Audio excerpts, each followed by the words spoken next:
Welcome to Sleepy Love Tales, soothing romantic stories to help you relax and fall asleep. Let us know where you're listening from in the comments. If soft, heartfelt tales help you unwind, be sure to subscribe so you never miss a moment of calm.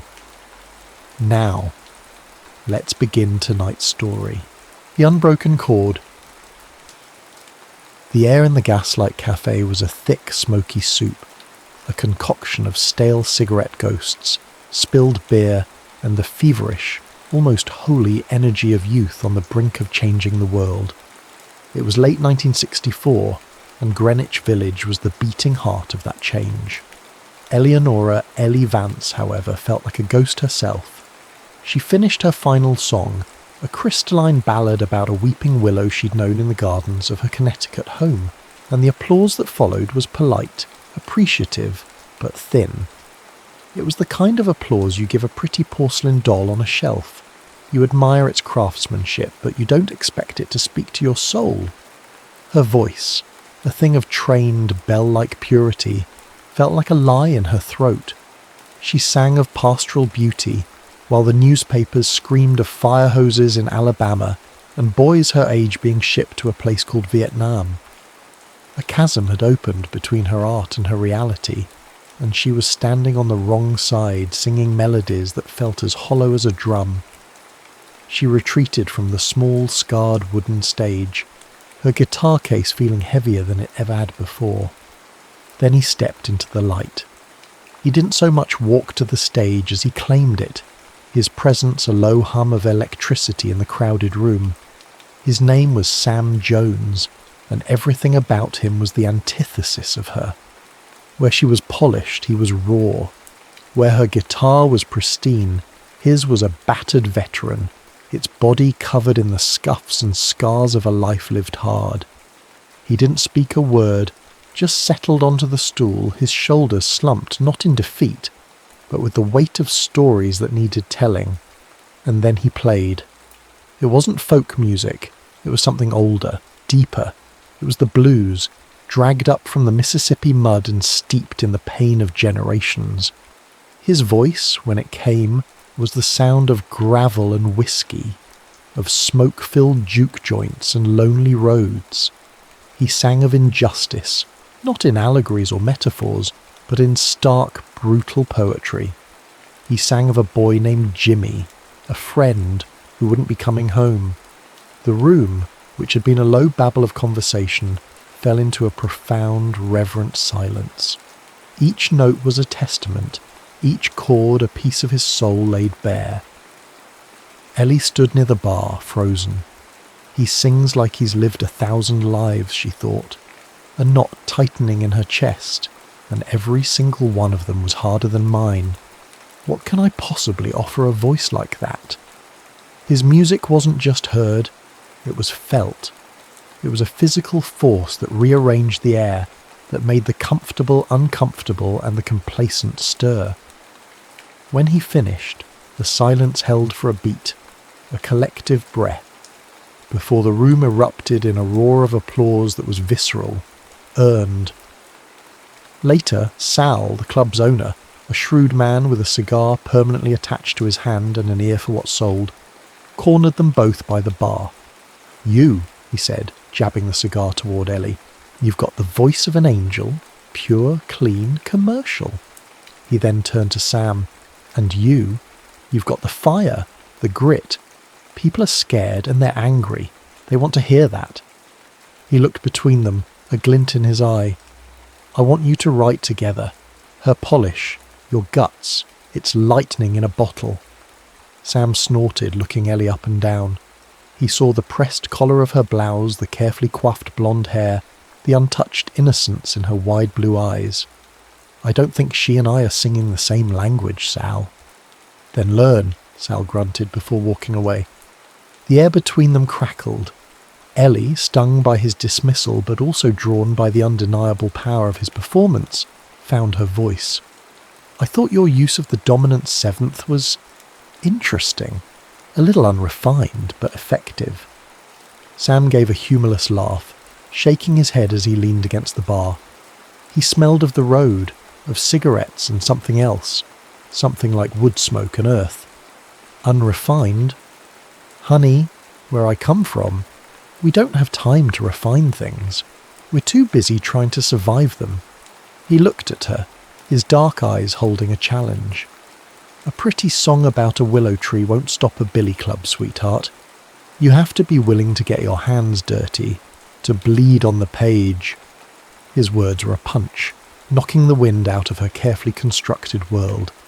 He saw right through her, to the hollow place where her art should have been. The tension was immediate. A dissonant chord struck between two instruments that had no business being in the same orchestra. And yet, beneath the friction, something else resonated. A magnetic pull, a shared, unspoken understanding that the music they made alone was no longer enough. The world was changing, and they, whether they knew it or not, were about to change with it. The rain fell in steady grey sheets, washing the grime from the city streets and streaking the window panes of Ellie's small brownstone apartment. Inside, the world was one of quiet order. Books were stacked neatly, a metronome ticked with unshakable precision on her piano, and the air was clean, smelling faintly of lemon polish and old paper. It was a sanctuary of control, a world away from the chaotic energy of the gaslight. When Sam knocked, the sound was an intrusion. He stood on her doorstep dripping, his denim jacket soaked dark, his guitar case shedding water onto her welcome mat. He looked even more out of place here than he had at the club, a wild, untamed thing in her meticulously curated life. The awkwardness from their first meeting clung to him like the damp, a silent guest in the room. "Sorry about the floor," he mumbled, gesturing with his thumb at the small puddle forming at his feet. "It's just water," Ellie said, though her fingers twitched with the urge to wipe it up. They tried to work. They sat opposite each other, her at the piano, him on a delicate chair that seemed too small to hold him. It was a disaster. She'd offer a complex, soaring harmony, a cascade of notes learned through years of classical training, and he would just shake his head. "Too many words, too many chords," he'd say, his voice a low rumble. "You're hiding the truth." He'd counter with 3 simple, powerful chords on his guitar, chords that felt like a foundation, like bedrock. But he had no melody for them, only a rhythm, a pulse. Frustration mounted. The steady tick-tock of the metronome seemed to mock their lack of progress. They were speaking different languages, just as he'd predicted. She saw music as a thing of beauty and structure. He saw it as a tool, a weapon. Finally, Ellie stood up, walking to the window and watching the rain blur the world outside. The silence stretched, filled only by the metronome and the drumming of water. "My father says this music will only bring trouble," she said softly, her back to him. "That it's unladylike. But silence feels like a betrayal, doesn't it?" Sam didn't answer immediately. He just watched her, the rigid set of her shoulders, the way she clasped her hands behind her back. She keeps her anger locked up tight behind all those pretty notes, he thought. But I can hear it. It's the same quiet hum I've been carrying my whole life. When she turned back, her composure had cracked just enough. She was holding something in her hand. It was a newspaper clipping, the edges worn from handling. She unfolded it and laid it on the piano. The headline was stark, the black and white photograph beneath it grainy and horrifying. A peaceful protest in Selma being met with truncheons and dogs. "I can't stop looking at it," she confessed, her voice barely a whisper. "I read about it in my safe, warm apartment, and I write songs about trees." A single tear escaped, tracing a path down her cheek. It was the first truly honest thing she had shown him. Seeing that raw, unguarded emotion in her, something in Sam's own defences gave way. He looked at the clipping, a familiar ache tightening his chest. He reached into his own story, a place he rarely let anyone visit, and offered her a piece of it. "I left Mississippi because of a day like that," he said, his voice losing its hard edge. "My friend. the one I sang about, Jimmy. He just wanted to help people register to vote. He believed in the good of things. They found him by the side of the road 3 weeks later. He didn't say any more. He didn't have to. The shared grief, the shared outrage, finally bridged the gap between them. It was a sombre, sacred ground they could both stand on. Ellie sat back down at the piano. This time, when her fingers touched the keys, they didn't search for complexity. They found a simple, haunting melody that rose and fell like a lament, like the rain against the glass. It was full of the sorrow she'd been holding back. Sam picked up his guitar. He listened to her melody, and then he began to play. His 3 chords were no longer just a raw foundation. They were an anchor for her grief. He found the words, stark and real, drawn from the well of his own pain but shaped by the new, shared understanding. They wrote about the cold cobblestones of a city street, about the sound of marching feet, about a cry for justice that was lost in the sirens. His gravelly voice intertwined with her clear, aching soprano. His raw power found its focus in her melodic grace. Against the backdrop of the rain, in the quiet of her orderly room, they created something new. It wasn't his song, and it wasn't hers. It was theirs. As the last note faded, they looked at each other over the neck of his guitar. The rain had stopped. The metronome had been forgotten. And in the quiet space between them, a new rhythm, fragile and hopeful, had begun. The recording studio was a lie, but it was a beautiful one. Tucked in the back of a dusty record shop on Bleecker Street, it was a small claustrophobic room where the walls were lined with grey, dented egg cartons, a futile but heartfelt attempt at soundproofing.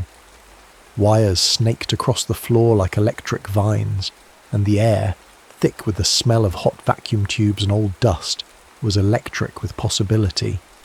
This was where music was born, where ghosts were captured on magnetic tape. Their first song, Cobblestone Cry, had been a whisper that was turning into a roar. It was being played on college radio stations from Berkeley to Boston, a bootleg recording of their first performance that had taken on a life of its own. Now, Sal had booked them 2 days in this makeshift studio to capture the lightning he'd seen and record a follow-up. They worked with a frantic, feverish energy, fueled by lukewarm coffee and a shared, driving sense of purpose. Sleep became an afterthought. The world shrank to the dimensions of this room, to the space between the notes. They worked in a proximity that was both professional and profoundly intimate. Sam would lean over Ellie's shoulder to point out a chord progression, his hand brushing her arm, sending a jolt through her that had nothing to do with the faulty wiring. She would reach across him to make a note on a lyric sheet, her hair falling across his cheek, the scent of her, clean and fresh like lavender, momentarily overwhelming the mustiness of the room. The small space became charged with an unspoken tension, a harmony that existed just beneath the music they were making. They were creating a song about holding on to hope in a world that seemed determined to extinguish it, and in the process they were becoming that hope for each other. On the second night, well past midnight, they were in the control booth, a closet-sized space dominated by a large hulking tape machine. They were listening to a playback of the final take. Murray, the engineer, a man who seemed to communicate only in grunts and head nods, had stepped out for a cigarette. The music filled the darkness. Ellie's voice, pure and soaring, was wrapped round Sam's, a lifeline of melody holding his raw, aching lyrics. The final chord hung in the air, a perfect resonant blend of their two souls, before fading into the soft hiss of the tape. Silence. It was a profound silence, heavy with the emotional weight of what they had just created together. It was their pain, their anger, their fragile hope, all woven into 3.5 minutes of sound. In the dim glow of the VU meters, Ellie could see the emotion etched on Sam's face. His usual guard was down, stripped away by exhaustion and the raw power of their own creation. He turned to look at her, his eyes dark and deep in the shadows. He didn't say anything. Words felt clumsy, inadequate for the moment. He reached out, his calloused fingers surprisingly gentle as they cupped her jaw, his thumb stroking her cheek. The touch was electric, a current that ran straight to her core. For the first time, she thought, her mind a dizzying swirl. The music wasn't just in the room, it was in me. His touch was the melody. My heartbeat was the drum. He leaned in slowly, giving her every chance to pull away. She didn't. She couldn't. She leaned into him, closing her eyes as his lips met hers. The kiss was hesitant at first, a question. Then, as she responded, it deepened, becoming an answer, a confirmation of everything that had been building between them in the unspoken glances, the accidental touches, the shared silences. It tasted of stale coffee and cigarettes and something else, something that was just Sam, a deep, resonant certainty.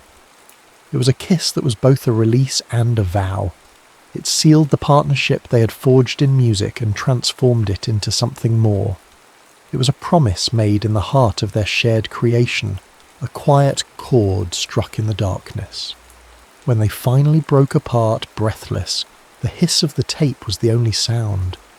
Sam rested his forehead against hers, his eyes still closed.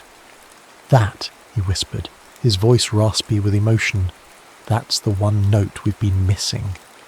He was right. It was the crescendo they'd been building toward all along, a perfect, terrifying, beautiful note that would change the key of their lives forever. The spinning reel of tape in the corner seemed to capture it all, not just the song, but the silence, the kiss, the vow. A moment of permanence in a world of static. The dressing room was a concrete box painted a sickly shade of green, located in the bowels of a large concert hall in Washington, D.C. A single, bare bulb hummed overhead, casting harsh shadows that seemed to amplify the tension. Through the walls, the sound of the crowd filtered in, not the intimate applause of a folk club, but the vast, restless roar of thousands of people gathered for a march. It sounded less like an audience and more like an ocean tide, powerful and unpredictable. The success of Cobblestone Cry and the buzz around their new song, The Unbroken Chord, had propelled them out of the village and onto a national stage. But fame, they were learning, was a double-edged sword. It brought them here, to open for one of the biggest names in folk music, but it also brought scrutiny. Sal had called with a warning. A man in a cheap suit, probably FBI, had been asking questions around the clubs, asking about the troublemakers singing angry songs. And then there was the letter. It had arrived that morning, forwarded from her New York address. It was from her parents, the paper wrinkled and smelling faintly of her mother's rosewater perfume. The words were a torrent of love and fear, a desperate plea for her to come home, to leave this dangerous world of protest and radical music, to come back to the safety of the willow trees and manicured lawns. Ellie held it in her hand, the paper a tangible symbol of the world she'd left behind, a world that was trying to pull her back. Sam saw the letter. He saw the tremor in her hands, and the protective shell he had built around himself for years, the one she had so carefully started to dismantle, snapped back into place, harder and more fortified than ever. His past experiences, the ghosts of Mississippi, were no longer memories. They were present-day threats. He saw them in the shadows of the hallway, in the faceless roar of the crowd. "We're not singing it," he said, his voice flat. He was staring at the set list tacked to the mirror. His finger was pointing at the last song, The Unbroken Chord. It was their most powerful, most defiant, and most dangerous song. Ellie looked up, confused. "What are you talking about? It's our best song." "It's a target, Ellie," he shot back, his voice tight with a fear she'd never heard from him before. The lyrics, "Burn bright until the shadows flee." A single voice, 1,000 strong, can break the back of what is wrong. In this city, on this day, that's not a song, it's a provocation. They'll be watching us. That's the point, she argued, standing up to face him. The small room felt even smaller, charged with their conflict. The moment we let fear write our songs, we've already lost Sam. Don't you see? This is the entire point. To be heard. You've read about the cost, Ellie, he said, his voice rising, his hands clenched into fists. He took a step closer, his eyes burning with a desperate protective fire. You read it in your newspaper clippings. I've paid it. I've seen what happens to people who provoke. I won't let you be the price for a song. I can't. His fear was a tangible thing, a raw living entity in the room. It wasn't for himself, she knew that. It was for her. It was a fear born of love, but it felt like a cage. The conflict was no longer about a set list or a lyric. It was about the fundamental chasm between their experiences. He had seen the darkness firsthand and wanted to shield her from it. She, having just found her voice, refused to be silenced. It was their first real fight, and it was tearing them apart, the static of the real world finally overwhelming their private melody.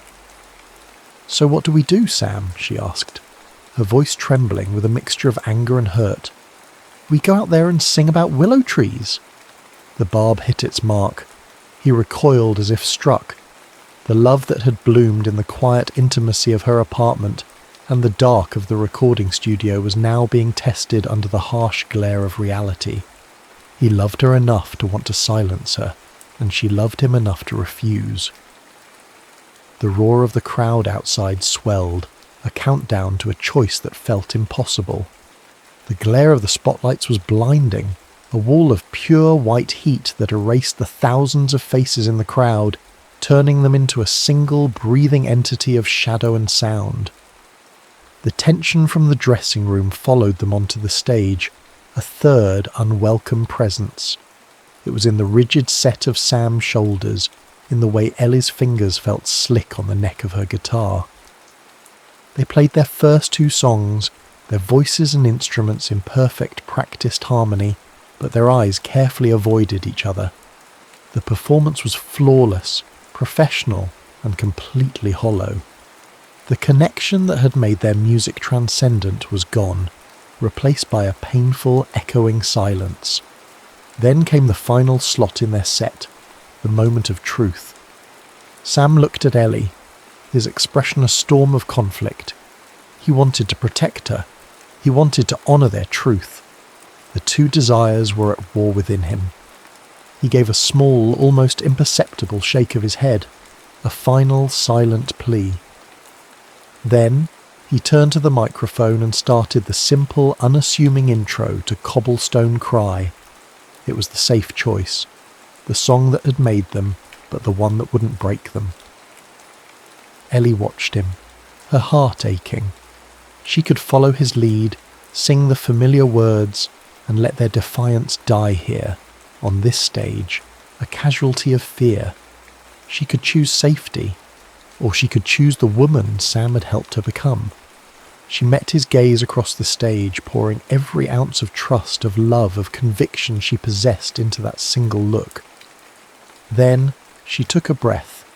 Ignoring his melody, she leaned into her microphone, and with a voice that was clear and steady despite the tremor in her soul, she began to sing. A single match in a darkened room. It was the opening line of the Unbroken Chord, the forbidden song, the song of truth. A wave of shock rippled through the audience who had been expecting their hit. Sam's fingers faltered on his guitar strings, the chord dying with a discordant buzz. He stared at her, his eyes wide. This was it, the choice, laid bare for thousands to see. He looked out at the vast sea of faces, people holding signs, people hungry for a voice.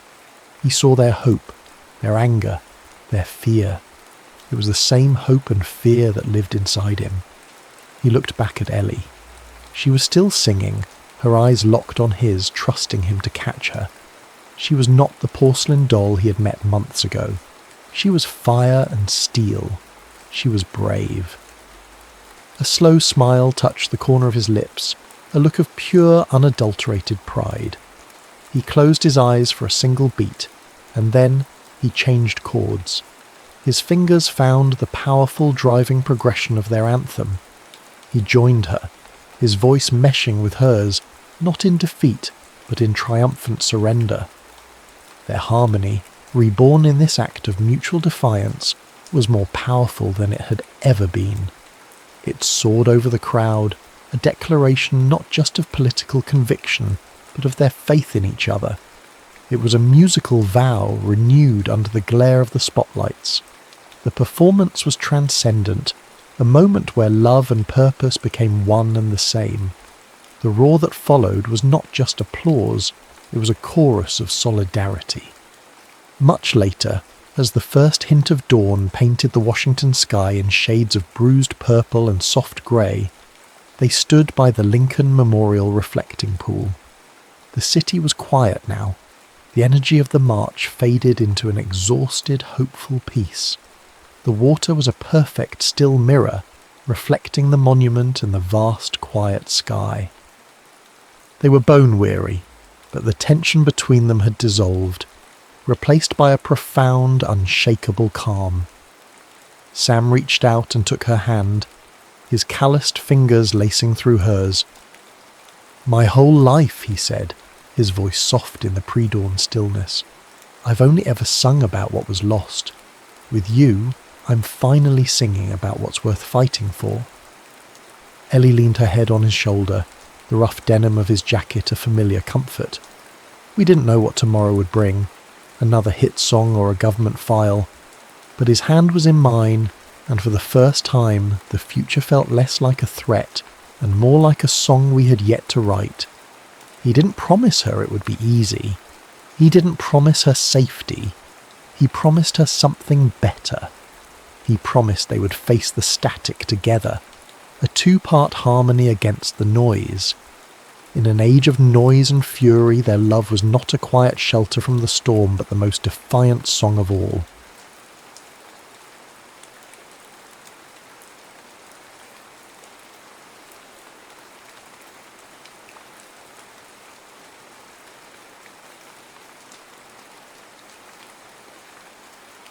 The orchard keeper's promise. The final turn of the lane was a memory etched so deep in Charlotte Vale's soul that her hands tightened on the worn leather of her reticule before her eyes even registered the view. It had been 10 years since she had fled this corner of the Sussex countryside, a blushing bride on the arm of a man who had promised her the world and had, in the end, left her with nothing but his name and a silence that echoed louder than any cannon. Now, in the late spring of 1847, she was simply Mrs. Vale, a widow at 28, returning not in triumph, but in retreat. The carriage wheels slowed, their rhythmic crunch on the gravel path a sound that vibrated up through the floorboards and into her bones. Outside the window, the world was a riot of untamed green. Hawthorn hedges, thick and thorny, spilled onto the lane, their white blossoms like fistfuls of scattered pearls. The air that drifted through the open window was thick, sweet, and damp, carrying the scent of wet earth, burgeoning life, and something else. The faint, ghosting perfume of apple blossoms. Her heart gave a painful thud. Home, or what was left of it. After the driver had unloaded her modest trunks, leaving them like sentinels by the sagging gate, the carriage rattled away, its departure sealing her in a profound quiet. She was alone. Before her stood her late uncle's legacy, a 2-story stone cottage, its windows dark and watchful, and beyond it, the orchard. She walked towards the trees, the hem of her grey morning dress whispering against the tall, wet grass. The air here, it remembered her, even if she had tried so hard to forget. Every rustle of the leaves felt like a whisper of the girl I once was. The orchard was a wreck, a beautiful, tragic wreck. Branches, heavy with leaf but sparse with blossom, clawed at each other, a tangled knot of woody limbs reaching for a sun they could barely find. Weeds choked the ground, and the air of neglect was as palpable as the dampness clinging to the bark. It felt like a mirror to her own heart, a place of once vibrant potential, now overgrown with the thorns of grief. Her fingers, pale and trembling slightly, reached out to touch the gnarled trunk of a familiar giant, its bark a topography of shared history.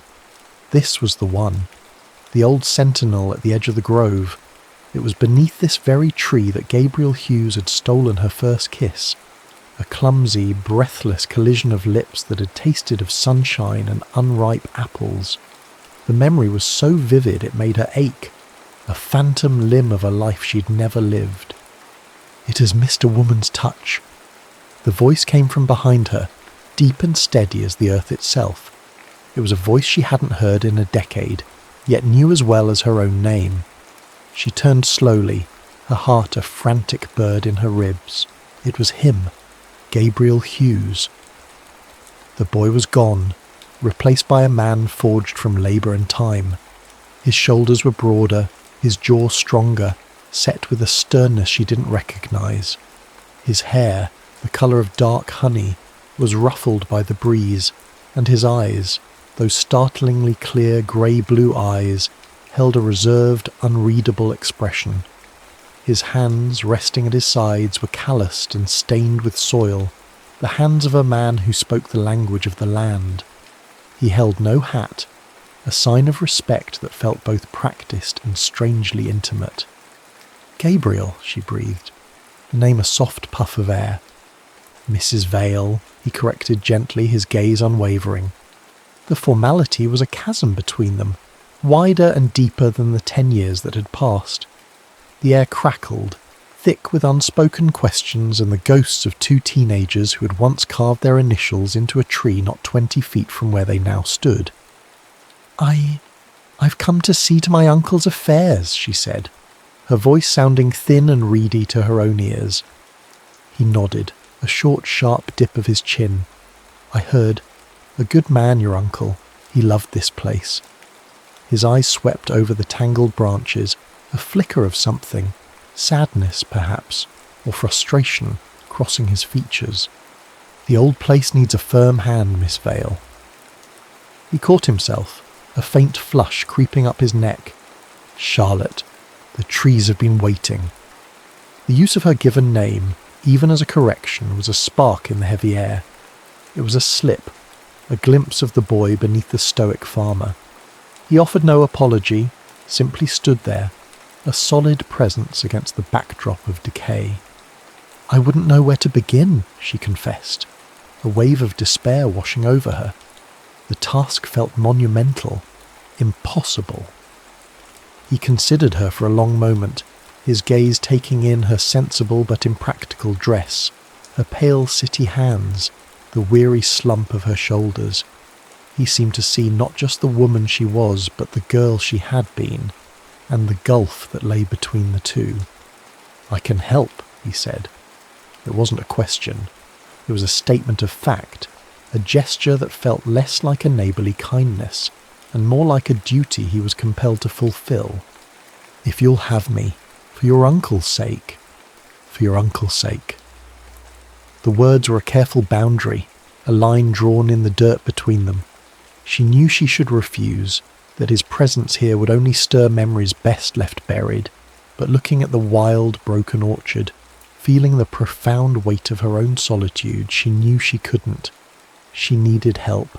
She needed him. "Thank you, Gabriel," she said, her voice barely a whisper. "I would be most grateful." He gave another short nod. The matter settled. And as he turned to point out a branch afflicted with canker, explaining the remedy in his low, steady voice, Charlotte felt a fragile tendril of hope unfurl within her. It was a terrifying, exhilarating feeling. The orchard was in ruin, and so was she. But perhaps, just perhaps, together they could learn to grow again. The days that followed fell into a rhythm dictated by the sun and the needs of the trees. It began with the sound of Gabriel's steady footfalls on the path just after dawn, and it ended with the long shadows of evening striping the orchard floor.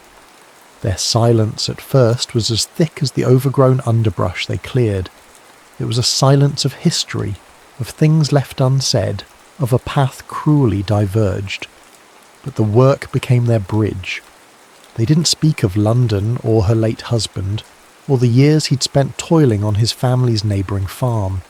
Instead, they spoke of the earth. Gabriel taught her the arcane language of the orchard, the difference between a water sprout and a fruit-bearing spur, the telltale signs of root rot, the delicate art of grafting new life onto old stock. His voice, once so guarded, would soften when he spoke of the trees, a quiet passion burning through his reserve. Charlotte, in turn, proved a dedicated student. She found a strange solace in the physical ache of the labour. Pruning the dead wood felt like clearing the cobwebs from her own soul. Her hands, once soft and pale, became scratched and calloused, and she wore the dirt beneath her fingernails like a badge of honour. She was no longer just a widow in mourning. She was a woman at work, fighting for something to live. One sweltering afternoon, she was wrestling with a particularly stubborn branch on a gnarled pippin tree. It was dead wood, thick as her wrist, and refused to yield to her saw. Frustration pricked at her, sharp and hot. "You're fighting it," Gabriel's voice said, close behind her. She hadn't heard him approach. Let the saw do the work. He stepped forward, his body close enough that she could feel the heat radiating from him. He reached around her, his large soil-stained hands covering hers on the handle of the saw. The contact was a bolt of lightning on a clear day, a jolt of pure, unadulterated awareness that shot up her arms and settled, warm and fluttering, in her chest. His skin was rough against hers, his presence solid and overwhelmingly male. For a breathless moment, neither of them moved. The world seemed to shrink to that single point of contact, the sounds of the orchard, the buzzing bees, the rustling leaves, fading to a distant hum. He guided her hands, his voice a low murmur against her ear. Slow, steady strokes. Find its rhythm. Together they moved the saw back and forth, and the dead branch finally gave way with a satisfying crack, thudding to the ground below. They sprang apart as if scalded, the space between them suddenly charged with a tension that had nothing to do with stubborn branches. Gabriel cleared his throat, turning his attention to the fallen limb with an intensity that was wholly feigned. Charlotte's heart hammered against her ribs, a wild and unfamiliar beat. Later they took their midday meal of bread, hard cheese and cool water from the well. Without discussion, they settled in the shade of the old sentinel tree at the edge of the grove, their kissing tree. The memory of that day hung between them, as tangible as the dappled sunlight filtering through the leaves. It was a shared secret, a silent testament to a story that had never been finished. Charlotte risked a glance at him. He was staring out across the rows of trees, his expression thoughtful. "My uncle always said you could hear the secrets of the orchard if you listened long enough," she said softly, breaking the silence. "I think I'm only just beginning to learn its language." Gabriel turned to her, his gaze holding hers. A flicker of a smile touched his lips, a rare and precious thing. He was right. These trees, they remember everything. Who planted them?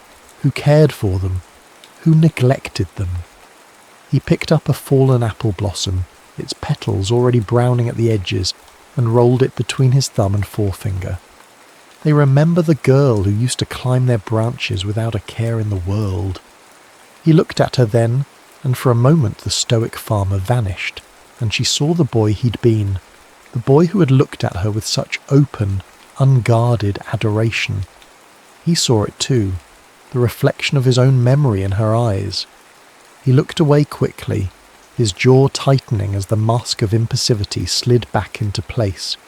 She still looks at the world with that same wonder, he thought, a familiar ache twisting in his gut. I had thought the years would have taken it. I had thought I had taken it. He stood, dusting the crumbs from his trousers. The sun is moving, he said, his tone once again brisk and practical. There's a section of Bramley's that needs attention before evening.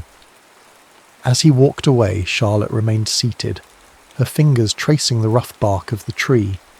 The warmth of his hand on hers still tingled on her skin. The work was mending the orchard, yes, but it was also tending to roots she thought had been severed long ago, uncovering a connection that had lain dormant, waiting beneath the surface of the years. Summer settled over the Sussex countryside, heavy and ripe. The days grew longer, the work in the orchard more intense, and the space between Charlotte and Gabriel smaller. The physical boundaries they had so carefully maintained began to blur. A shared look over a row of trees, a hand offered to help her over a tangle of roots, the easy companionship of their shared lunches. Each was a small thread, weaving them closer together. The breaking point came, as it so often does with a storm.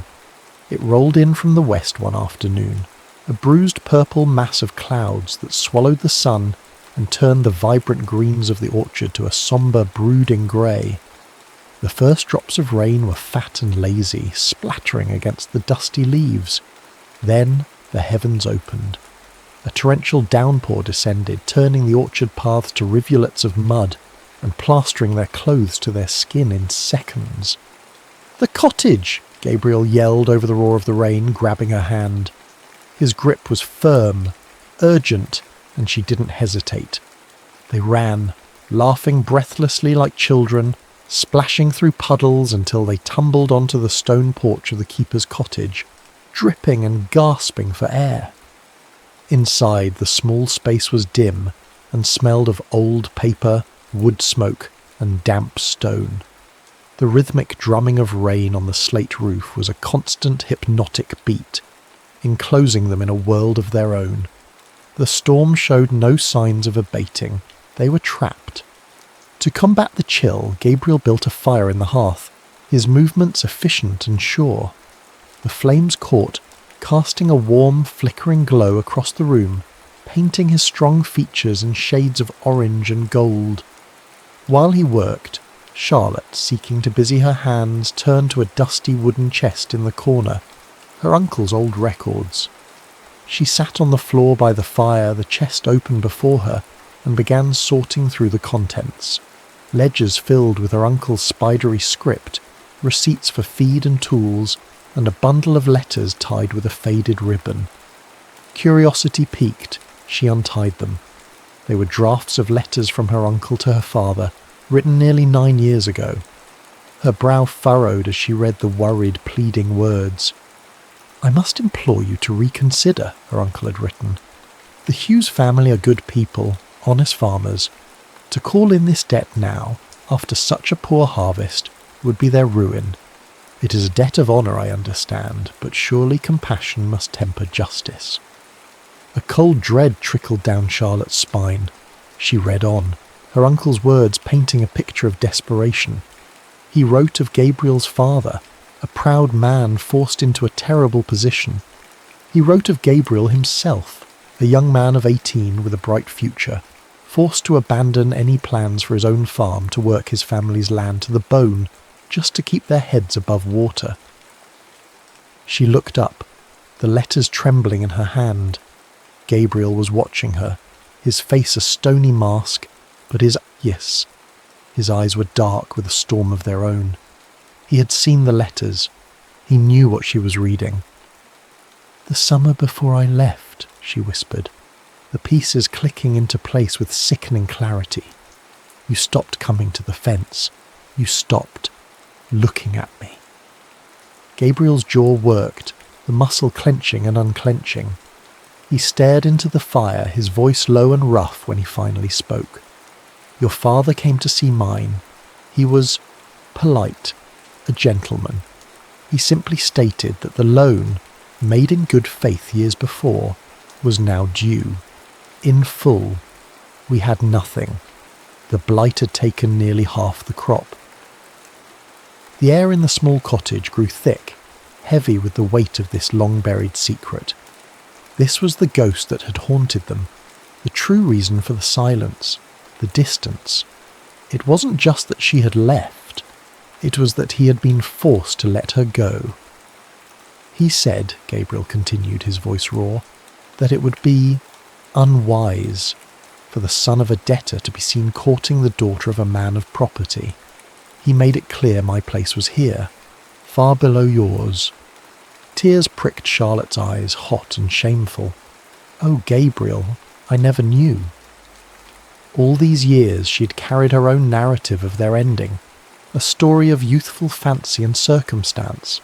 She had never imagined the brutal, calculated cruelty of it. All these years, she murmured, her voice thick with emotion. I thought I was the only one with a ghost at my shoulder. You carried one too. The sight of her tears seemed to break something in him. The rigid control he held over himself finally fractured.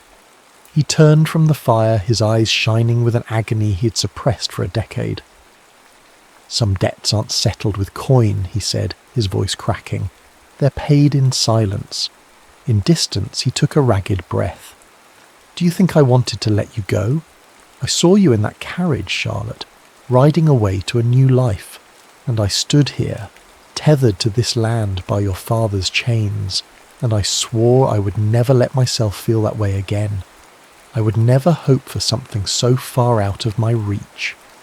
He confessed it all then, that he had never stopped thinking of her, that his stoicism was a shield, his silence a penance. He had built a fortress around his heart to keep from breaking it a second time, and in the warm, firelit intimacy of the cottage, with the storm raging outside, Charlotte rose to her feet and closed the distance between them. She didn't offer platitudes or apologies for her father's sins. Instead, she reached out and laid a hand gently on his arm, a silent offering of shared sorrow. He looked down at her hand, then up at her face, and in his eyes she saw the walls of his fortress finally begin to crumble. The rain fell, washing the world clean, and inside the small stone cottage 2 hearts began, tentatively, to heal. Just as a fragile sense of hope had begun to take root in the orchard, the blight arrived. It came not as a sudden storm, but as a creeping pestilence, a sinister whisper on the early autumn air. It started on the lower branches of the Cox's orange pippins, presenting as ugly brown spots on the leaves, which soon curled and withered as if touched by frost. Within a week it had spread. The apples themselves, which had been swelling with the promise of a bountiful harvest, began to show the same telltale blemishes, a sickness spreading just beneath the skin. Desperation coiled in Charlotte's stomach, cold and sharp. The orchard was more than just land and trees. It was her solvency, her purpose, her one tangible link to a future she was trying to build. To lose it now, after they had poured so much of themselves into its revival, felt like a uniquely cruel twist of fate. The village, which had been watching her progress with a mixture of curiosity and suspicion, began to whisper. Old resentments against her proud London family surfaced like weeds. It's a cursed plot, she overheard one woman mutter at the market. Pride comes before the fall, they say. The words stung, isolating her further, but she was not alone.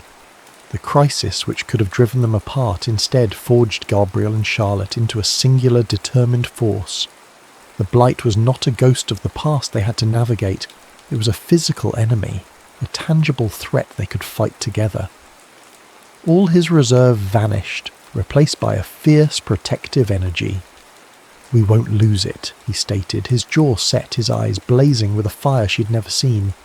Not this. I won't let you lose anything else. His knowledge of the land became their greatest weapon.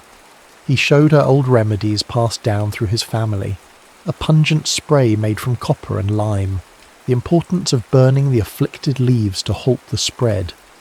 Their days became a frantic race against the creeping decay.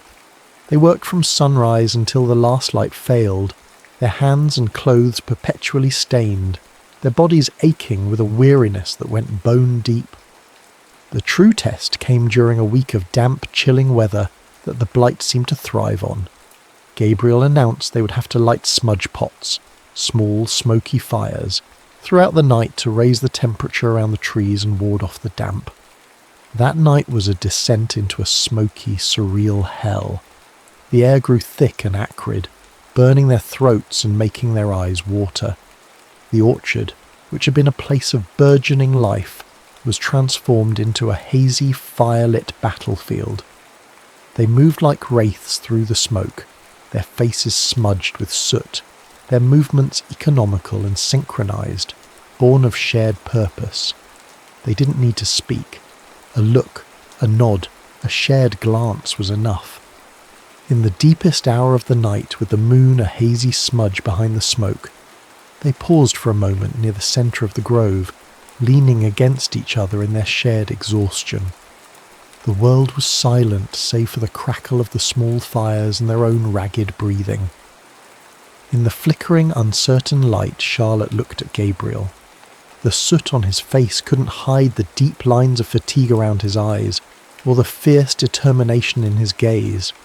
All the barriers between them, the years, the secrets, the class divide, had been burned away, leaving only this raw, profound connection. In the face of ruin, I felt no fear, she thought, a sense of wonder cutting through her exhaustion. There, with his hand in mine, amidst the smoke and the dying leaves, I had never felt more alive.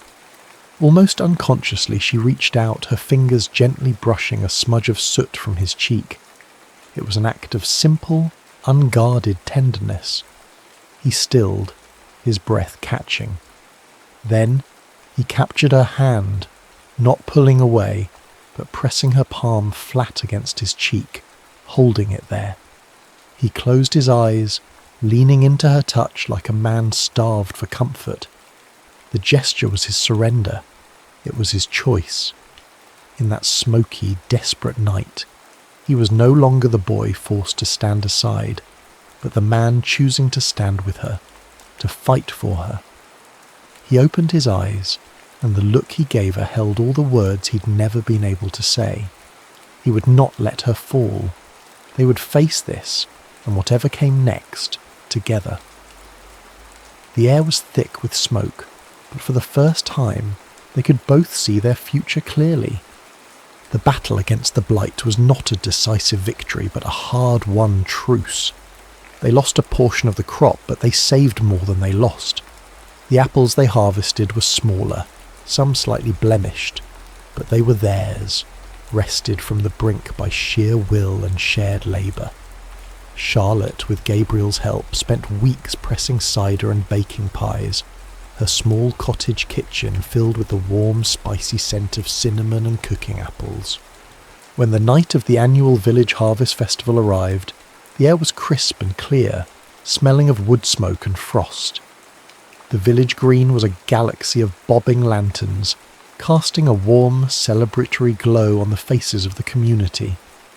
In the centre of it all, on a long trestle table, sat Charlotte's offerings, golden-crusted pies and jugs of dark amber cider. When people tasted them, their expressions of surprise, then delight, were a balm to her weary soul. She had not just saved a harvest, she had earned a place. Then the fiddler struck up a lively country dance. The music was a joyful, foot-stomping tune that seemed to pull everyone into its orbit. Charlotte watched from the sidelines, a small smile on her face, feeling a sense of peace she hadn't known in years. She felt a presence beside her and turned to see Gabriel. He looked different tonight, washed clean of soot and soil, wearing a simple but clean shirt. He had always held himself apart at these village functions, a quiet observer on the periphery. But tonight, his eyes were fixed on her. Without a word, he held out his hand. It was no longer the hesitant, careful hand of their early days. It was a firm, confident, open invitation. Her heart leaped. Taking his hand was more than just accepting a dance. It was a public declaration. She placed her hand in his, and his fingers closed around hers, warm and sure. He led her into the swirling throng of dancers. They moved together with an effortless grace, as if they had been dancing together their whole lives.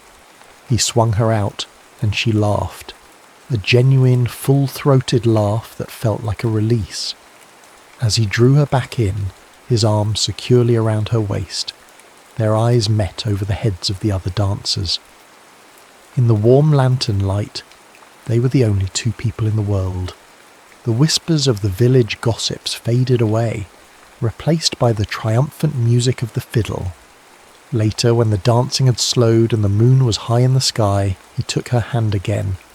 "Come with me," he said, his voice a low murmur meant only for her.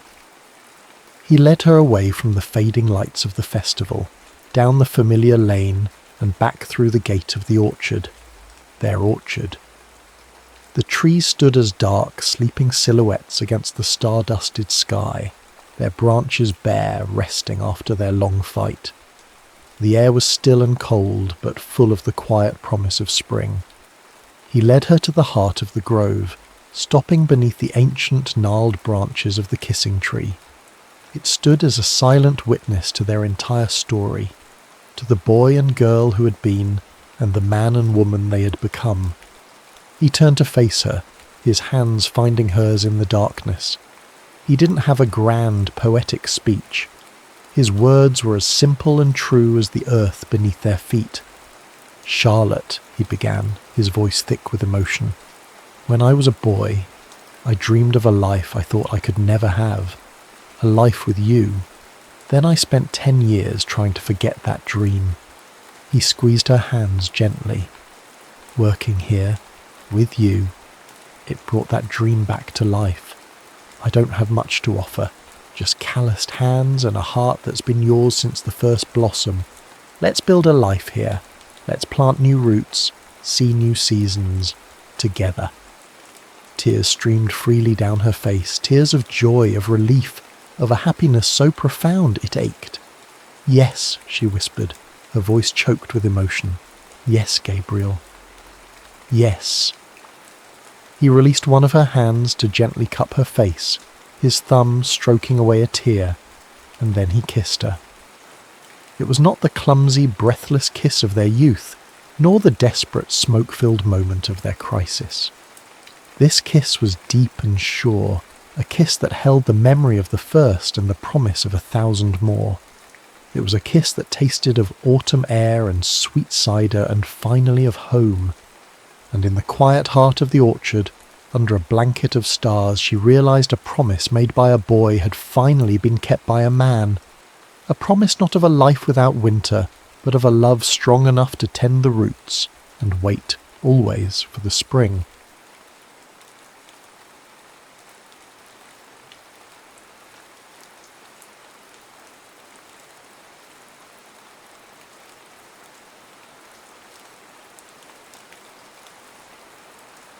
Sunday morning eyes. The first light of Sunday in Albuquerque is a shy thing. It washes the sandier mountains in a soft, apologetic pink before spilling into the city, finding its way through the arched stained glass windows of St. Jude's Church. For Naomi Carter, this was the hour of stillness, a sacred buffer between the quiet of her own life and the clamour of the world's needs. The soup kitchen, housed in the church's expansive basement, smelled of bleach, industrial-strength coffee, and the ghosts of 1,000 meals served. It was a scent she knew better than any perfume. Her movements were a meditation, the rhythmic wipe of a damp cloth across stainless steel counters, the solid, satisfying thunk of canned goods being placed on shelves. Each precise action was a brick in the wall she'd built around her heart, a fortress of routine to keep the chaos at bay. It had been 2 years since Mark, 2 years since her belief in the inherent goodness of people had been auctioned off for a lie. He had volunteered here too, with a smile as bright and empty as a movie set. He had praised her faith, her generosity, her open heart, all while drafting the blueprints to ruin her with it. Another one, she thought, her hands pausing over a stack of clean bowls. He has that same look they all have at first, eager to fix something. But what happens when they realise the brokenness is in them too? The heavy door at the top of the stairs creaked open, and a different kind of quiet entered the room. He was a big man, broad in the shoulders, with a solidness that seemed to suck the air toward him. But he moved with a deliberate, almost silent grace that was entirely at odds with his frame. He wore a faded flannel shirt and jeans, and his hair was cropped close to his scalp. His eyes, a deep, steady hazel, scanned the room once, taking everything in before they landed on her. There was no grandstanding, no announcement. He just stood there, waiting. "You must be Micah," Naomi said, her voice sounding louder than she intended in the cavernous space. Pastor John had told her an ex-Marine was coming, looking for a way to serve. He gave a short single nod. "Micah Bellamy." His voice was low, a gravel road at dusk. "I'm Naomi Carter. I run the kitchen." She gestured vaguely around the room. "Welcome." He walked down the stairs, his boots making soft, solid sounds on the linoleum. "Just tell me where you need me," he said, his gaze direct, unwavering. "I'm good at following orders." There was no pretense in his words, no false humility. It was a simple statement of fact. Naomi felt a flicker of something.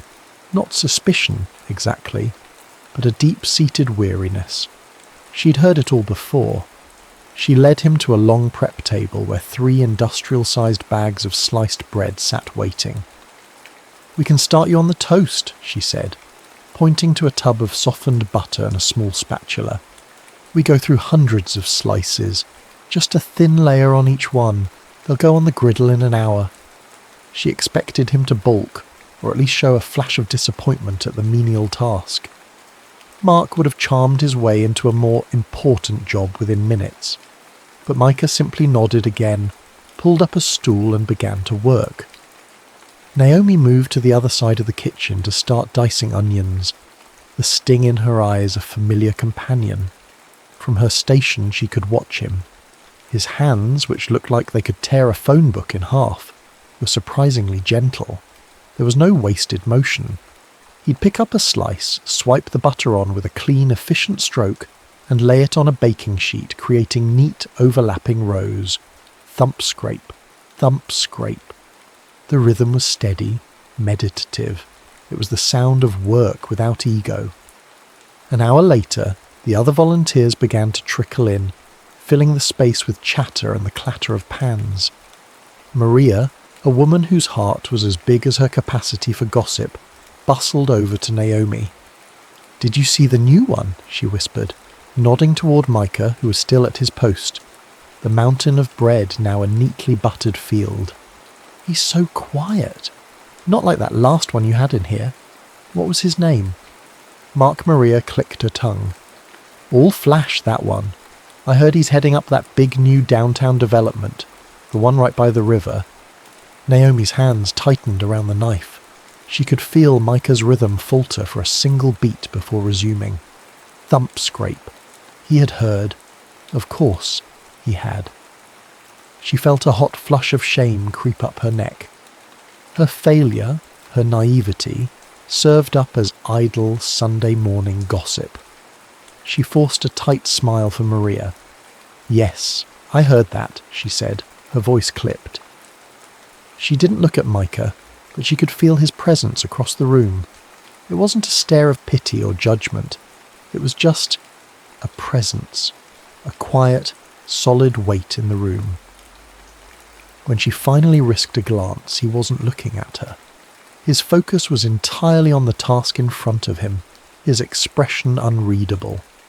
But as he reached for another slice of bread, she saw his gaze soften for just a fraction of a second.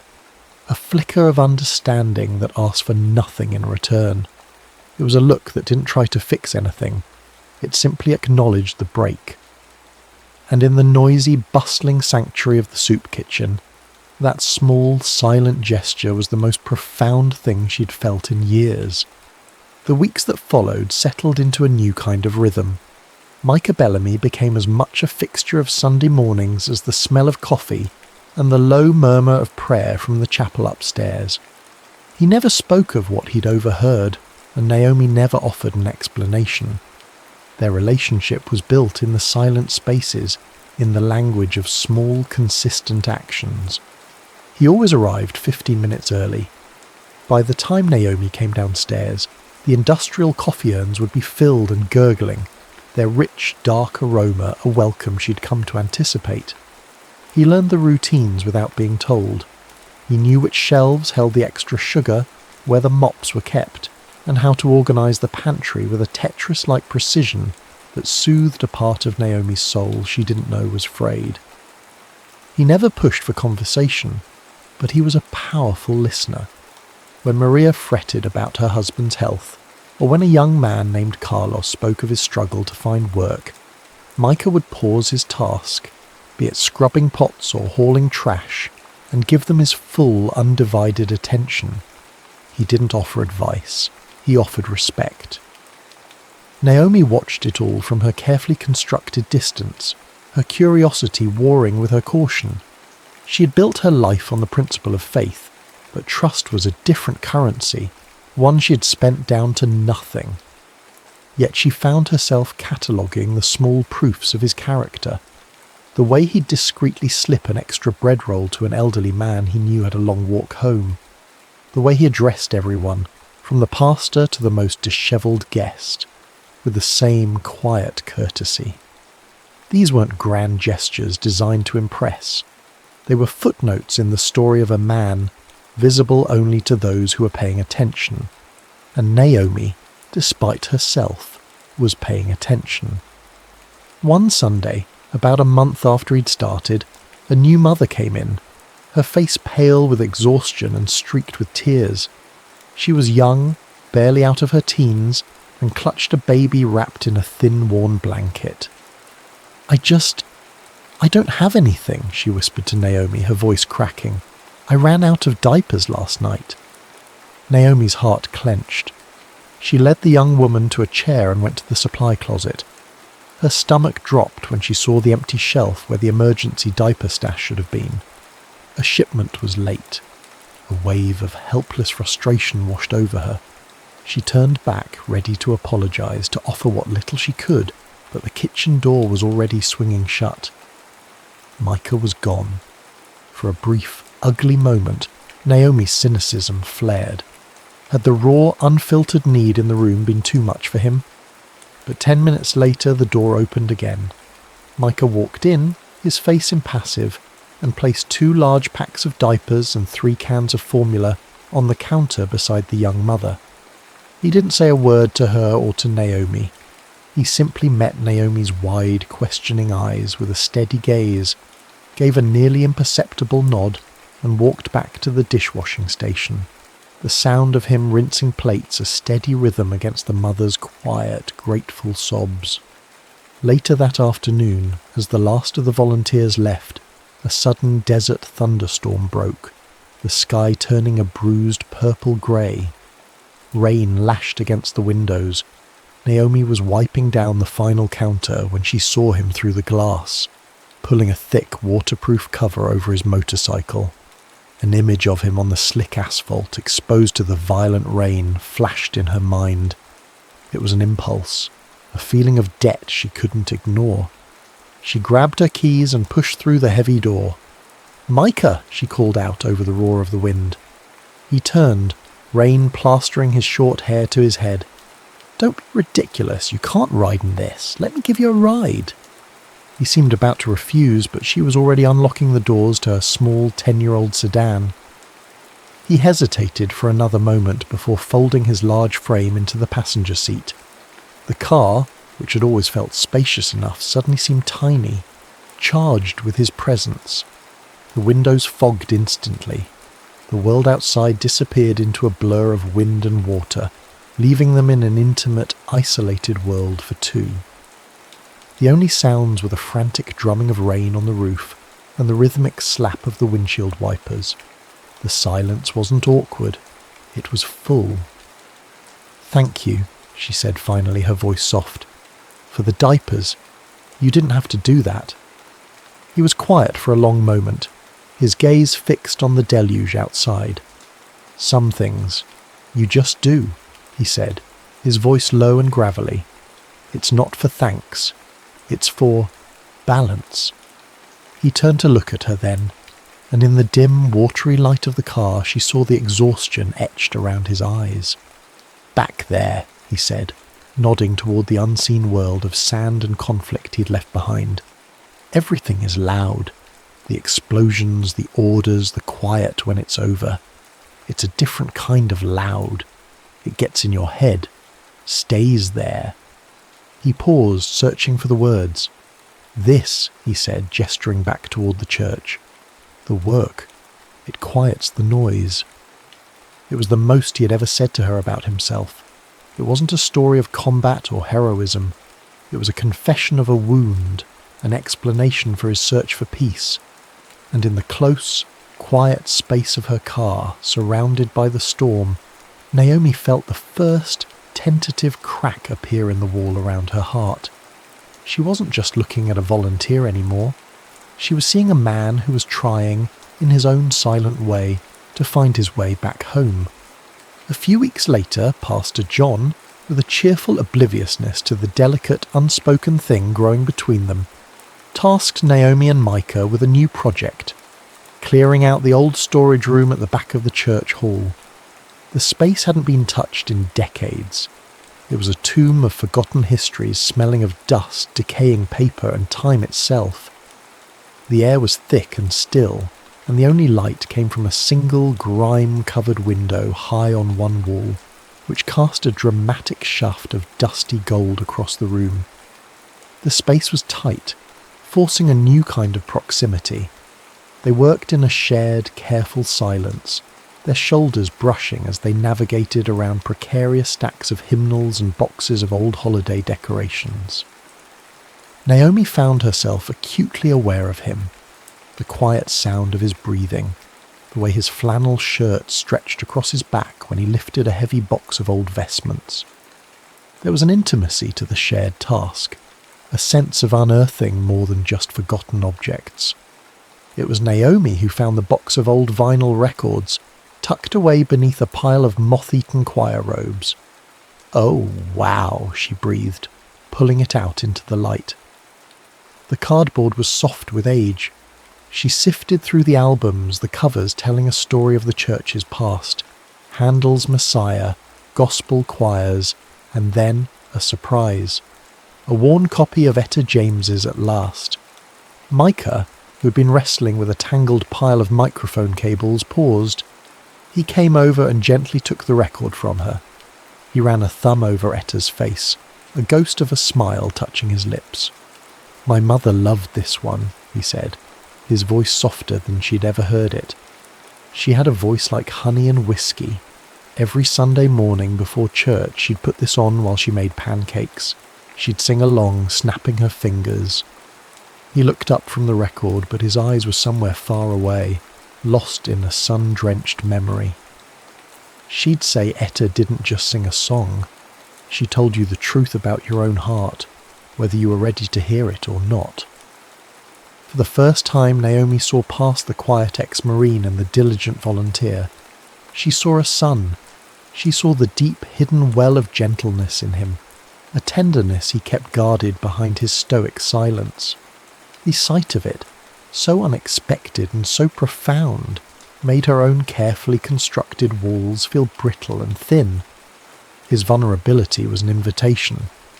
Before she could stop herself, the words were spilling out, quiet and shaky in the dusty air. "My ex-fiancé," she started, her voice barely a whisper. "Mark, he told me my kindness was a weakness. He said I saw the good in everyone and that it wasn't a virtue, it was a flaw, a liability he could leverage." The shameful confession hung between them, raw and real. "He made me feel like my faith was just another word for gullible. How do you trust again when your own heart feels like a liability?" Micah didn't move. He just stood there, holding the record, his gaze steady and intense as it returned from the past and focused entirely on her. He didn't offer empty platitudes or easy reassurances. He didn't say he was wrong. Instead, he looked around the cluttered room, his eyes landing on a box of donated items from an old parishioner's estate. He reached inside and pulled out a small porcelain dove, its surface coated in a fine layer of dust. One of its wings had a small hairline chip near the tip. He stepped closer, the shaft of light illuminating the space between them. He gently wiped the dust from the dove with his thumb and placed it in Naomi's palm. Her fingers curled around the cool, smooth porcelain. "This isn't weak because it's chipped," he said, his voice a low, rough murmur. His eyes held hers, and in their hazel depths she saw a fierce, protective light. "It's beautiful because it's still here. It's been dropped, forgotten, left in the dark. But it's still a dove. It hasn't changed what it is." He held her gaze for a long moment, the air thick with everything that hadn't been said over the past 2 months. It was all there. The toast, the diapers, the rain-swept car ride, the shared silence. It was a conversation held in 100 small gestures, culminating in this one perfect truth. She looked at him, really looked at him, and a thought bloomed in her mind, clear and stunning.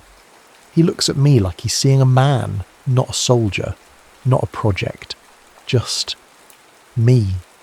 And I don't know what to do with that. But as her fingers tightened around the chipped dove, she realized she did know. For the first time in a very long time, she wanted to find out. The Sunday before Thanksgiving was always the busiest, a prelude to the holiday rush of loneliness and need. The kitchen hummed with a frantic energy, and by the time evening fell, a bone-deep weariness had settled over Naomi. A few elderly regulars, who had nowhere else to be, lingered over coffee, their quiet presence a comfort against the growing dark. Outside, another storm was brewing, the sky a churning canvas of charcoal and indigo. The wind began to howl, rattling the old windows of St. Jude's.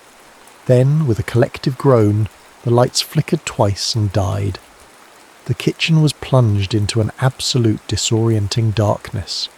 A few people gasped. An elderly woman, Gladys, let out a small, frightened cry. The hum of the refrigerators, the buzz of the fluorescent lights, all the familiar sounds were gone, replaced by the roar of the wind and the frantic beating of Naomi's own heart. She fumbled for her phone, its small screen a pathetic weapon against the oppressive dark. "It's okay," she called out, her voice less steady than she hoped. "Everyone stay calm. The emergency generator should kick on any second." It did. With a shudder and a cough, a few low-wattage emergency lights flickered to life, casting long, dancing shadows that made the familiar kitchen look menacing and strange. The generator chugged for a valiant 30 seconds, then sputtered, choked, and died, plunging them back into near-total blackness. That was when the panic began to set in. A low murmur of fear rippled through the room. Gladys began to weep quietly. Carlos, the young man who was always so hopeful, started pacing, his footsteps loud and anxious in the dark. Naomi felt a surge of adrenaline, but it was the frantic, helpless kind. Her domain of order had dissolved into chaos, and then a voice cut through the fear. It wasn't loud, it wasn't a shout, it was a calm, steady instrument of command. "Everyone, stay where you are." It was Micah. He was standing near the centre of the room, a solid silhouette against the faint light from the windows. The disquiet she sometimes saw in him was gone, replaced by a profound and absolute stillness. This was a language he knew. The noise in his head had gone silent, and in its place was a clear, sharp focus. He was no longer a volunteer, he was a Marine. "Naomi," he said, his voice finding her in the dark. "Where are the emergency flashlights?" "Pantry, top shelf on the right," she answered, her voice automatic. "Carlos, you're with me." He moved with purpose, his form a shadow among shadows. Within a minute, beams of light were cutting through the darkness. Micah directed the distribution with quiet authority. Gladys, Mr. Henderson, you stay here by the main stove. It's the most sheltered spot. Maria, can you get the blankets from the storage closet? The one we just cleaned out? He turned a chaotic group of frightened people into a unit. He didn't just give orders, he gave purpose. He created a pocket of safety in the heart of the storm. Naomi watched, not with fear, but with a dawning, breathtaking awe. This was the strength he'd kept hidden beneath his quiet humility. He wasn't just a man who could be gentle, he was a man who could be a rock. Just as a fragile calm settled over the room, the heavy kitchen doors were flung open, letting in a blast of wind, rain, and the flashing, strobing lights of an emergency vehicle. Framed in the doorway was Mark. He wore a bright yellow city response jacket, the picture of officialdom and control. His hair was perfectly styled, somehow immune to the storm. His eyes scanned the room, landing on Naomi with a practiced look of concern. "Nye, my God, I heard the power was out in this sector. I came as soon as I could." He strode into the room, his presence immediately sucking the air out of the fragile piece Micah had built. He completely ignored Micah, dismissing him with a glance as just another person in the room to be saved. "All right, everyone, listen up," Mark announced, his voice booming with performative authority. "I'm with the city's emergency response. We're going to get you all out of here and to a shelter." He started pointing, directing, his gestures grand and sweeping. He cornered Naomi near the pantry, his voice dropping to an intimate whisper. "Nay, come on," he murmured, his hand landing on her arm. It felt like a brand. "I messed up. I was an idiot, driven by ambition. But I've changed. Let me make it right. Let me be the hero for you again." It was everything the old Naomi would have wanted to hear. The slick apology, the promise of rescue, the chance to believe that a man could change. It was a beautiful, tempting lie. But her gaze drifted past his handsome, earnest face, across the flickering, candle-lit room. She saw Micah, not making a grand speech, but kneeling beside Gladys, tucking a blanket around her frail shoulders, and speaking to her in a low, reassuring voice. He wasn't performing for an audience, he was just there. His actions were a quiet, steady rhythm against the chaotic symphony of Mark's empty words. The choice was suddenly, blindingly clear. It wasn't even a choice, it was an arrival. Naomi pulled her arm from Mark's grasp. She didn't say a word to him. She didn't need to. She walked across the room, her steps sure and steady on the cold floor, and stopped beside Micah. He looked up, his expression questioning. She put her hand on his arm, a quiet statement of allegiance, a silent anchor. "What do you need me to do next?" she asked, her voice clear and strong in the storm-tossed dark. The storm broke just before dawn. The wind gentled to a whisper, and the rain softened to a steady, cleansing drumbeat. One by one, the lights of Albuquerque flickered back to life, and with them, the power in St. Jude's. The harsh fluorescent lights of the kitchen hummed on, chasing away the last of the shadows and revealing the quiet aftermath of the night's chaos. Blankets were draped over chairs, empty coffee cups littered the tables, but everyone was safe. The last of their stranded guests had been taken home an hour ago. Now, there were only two of them. Naomi and Micah stood by the large kitchen window, a shared, bone-deep exhaustion settling between them. The sky to the east was beginning to pale, the deep indigo bleeding into a soft, hopeful grey. The city was washed clean, glistening under the emerging light. They had worked together through the night in a seamless, unspoken partnership, a dance of quiet competence that left no room for the ghosts of the past. The usual defences, the carefully maintained distances, had been stripped away by the crisis, leaving something raw and honest in their place.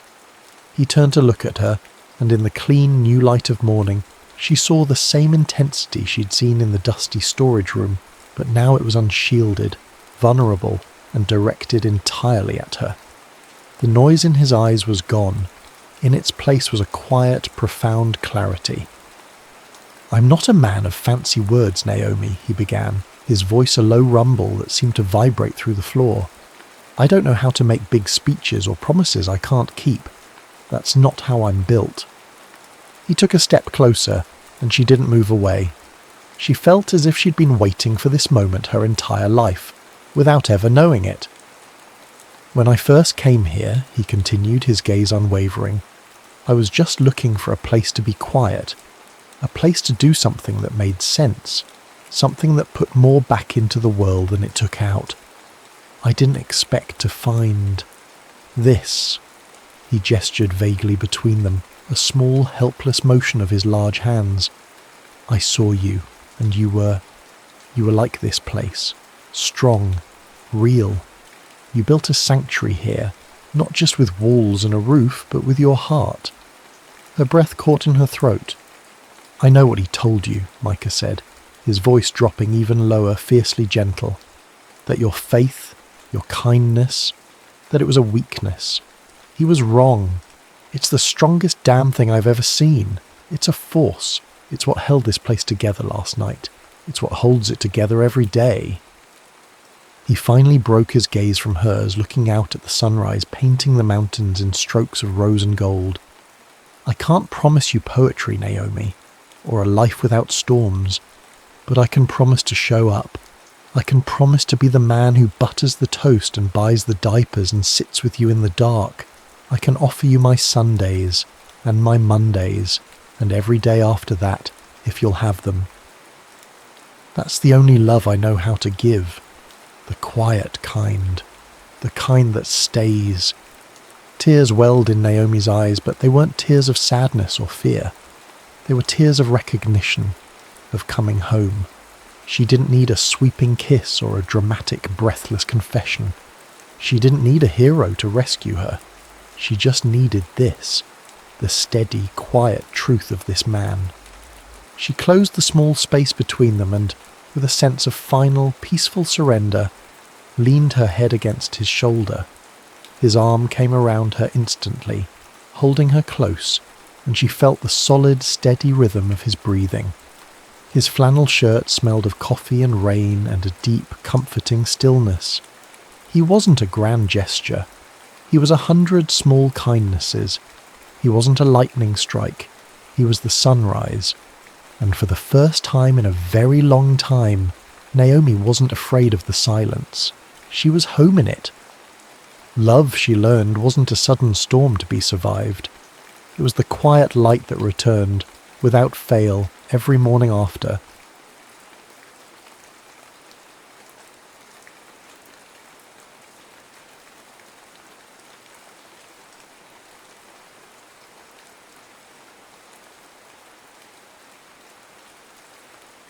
The Billionaire next door.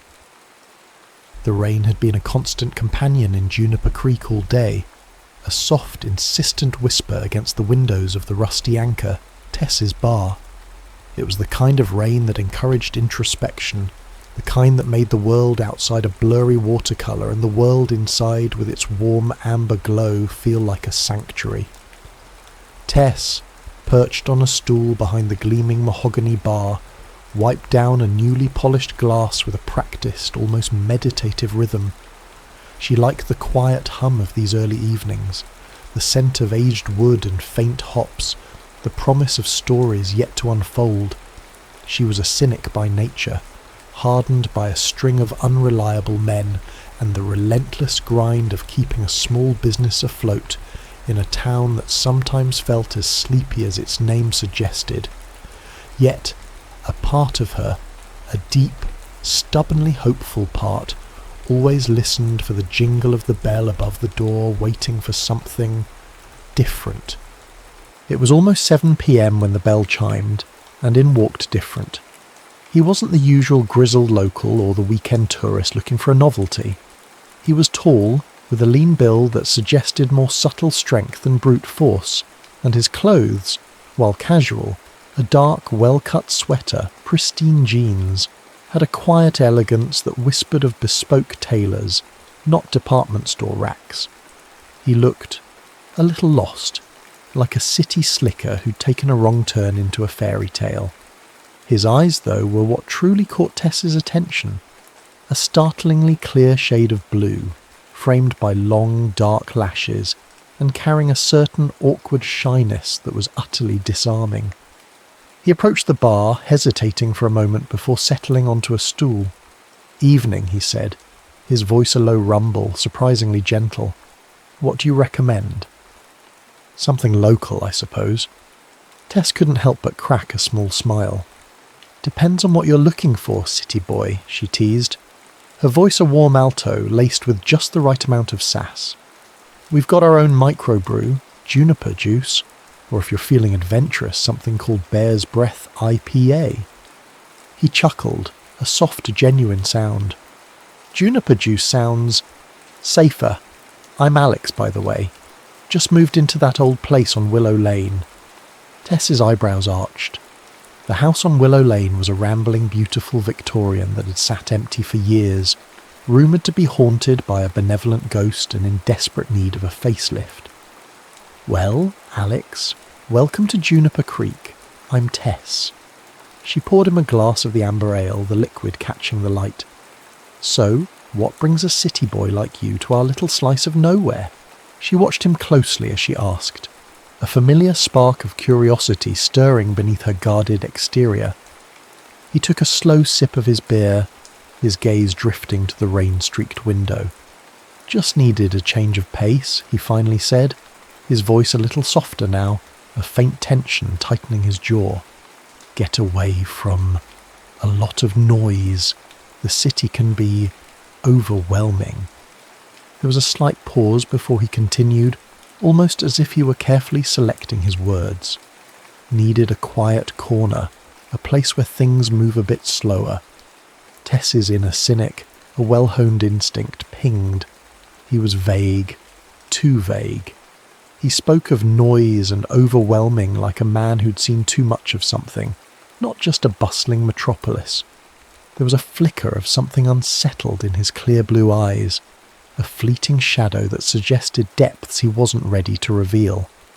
He's got eyes that could drown you, but something's definitely off, she thought, a familiar caution settling over her. Still, there was an honesty in his awkwardness, a disarming simplicity that chipped away at her usual defences. He wasn't trying too hard, wasn't putting on airs, just existing, a quiet presence in her normally predictable world. As the evening wore on, the bar slowly filled with the usual Friday night crowd. Tess moved with practiced efficiency, pouring drinks, exchanging banter, her eyes occasionally flicking to Alex. He stayed at the bar, nursing his single beer, seemingly content to just observe. He wasn't loud or demanding, he simply was. He watched her too, she noticed, a thoughtful intensity in his gaze that made her skin prickle with a strange awareness. It wasn't predatory, not even overtly flirtatious, but something deeper, as if he were trying to read the unwritten chapters of her life. Around midnight, as the last few regulars began to trickle out, the rain picked up its pace, drumming a frantic rhythm against the roof. Tess started her nightly routine, the rhythmic clinking of glasses as she washed them filling the near-empty space. Alex remained on his stool, seemingly oblivious to the late hour. "You know," he said, his voice cutting through the quiet hum of the refrigerator, "you run a good place here. There's a realness to it, a soul." Tess paused, a clean glass suspended in her hand.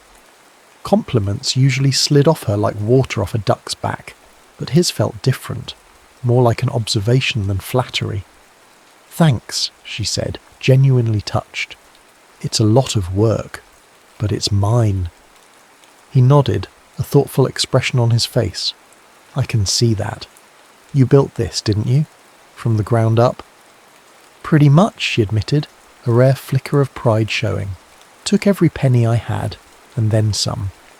She started stacking chairs on tables, the familiar creak of wood against wood filling the silence.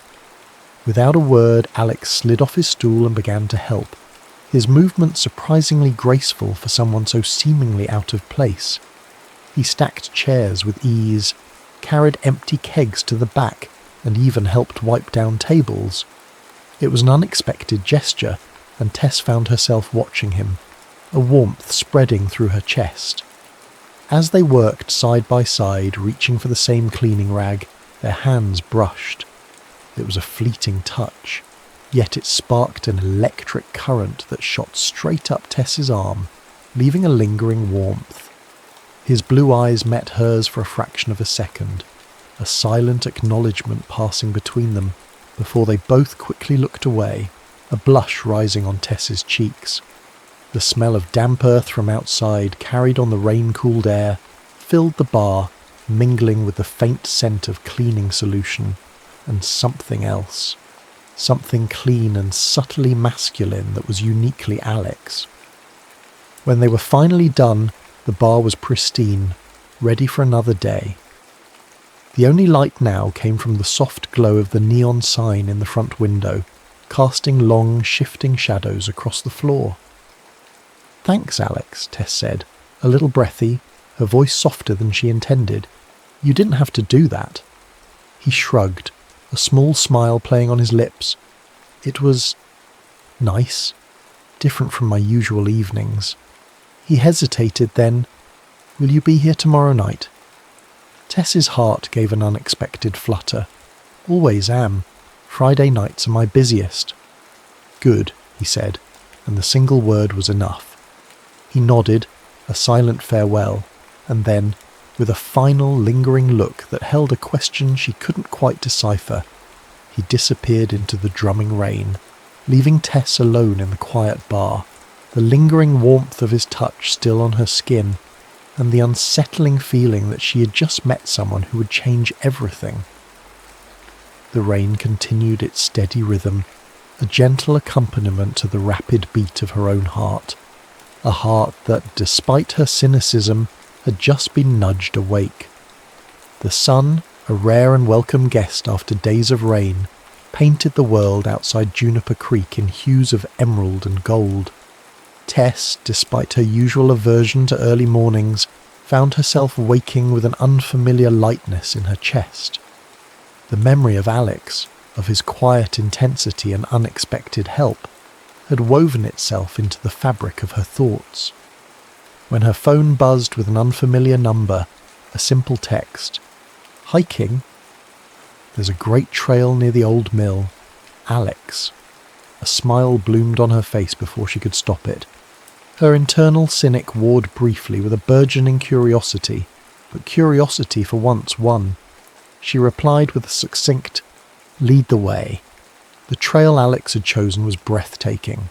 It wound through dense forests of oak and maple, the air crisp with the scent of pine and damp earth, still recovering from the recent deluge. Sunlight dappled through the leaves, creating a shifting mosaic on the forest floor. Alex, despite his previous awkwardness, moved with an easy grace that surprised her. He seemed to know the path intimately, pointing out hidden groves and explaining the local flora with a gentle enthusiasm. "You know," Tess commented as they navigated a particularly gnarled route, "you said you just moved here, but you seem to know these woods better than I do, and I've lived here my whole life." Her tone was light, but her curiosity was sharp. Alex paused, his gaze fixed on a distant patch of sunlight. I did some research before I came, wanted to make sure it was the right fit, and I've always been drawn to nature. It's a good antidote to everything else." He didn't elaborate, and Tess, sensing a boundary, didn't push. The vagueness was still there, a whisper of a secret, but today, surrounded by the vibrant life of the forest, it felt less like a threat and more like an intriguing puzzle.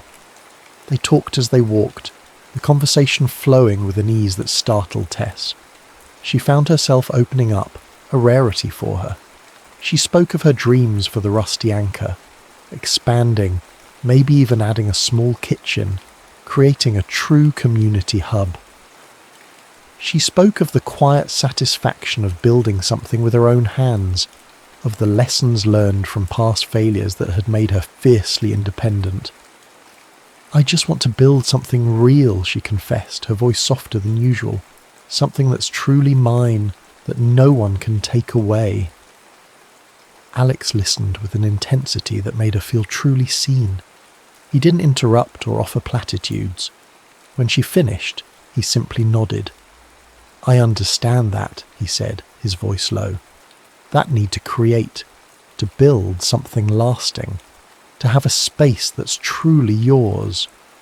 He spoke vaguely of his own past, of pressures and expectations that had driven him to seek this quiet corner of the world. "Sometimes," he mused, kicking at a loose stone, "the biggest victories are the ones you fight for in silence, the ones that just make you feel free."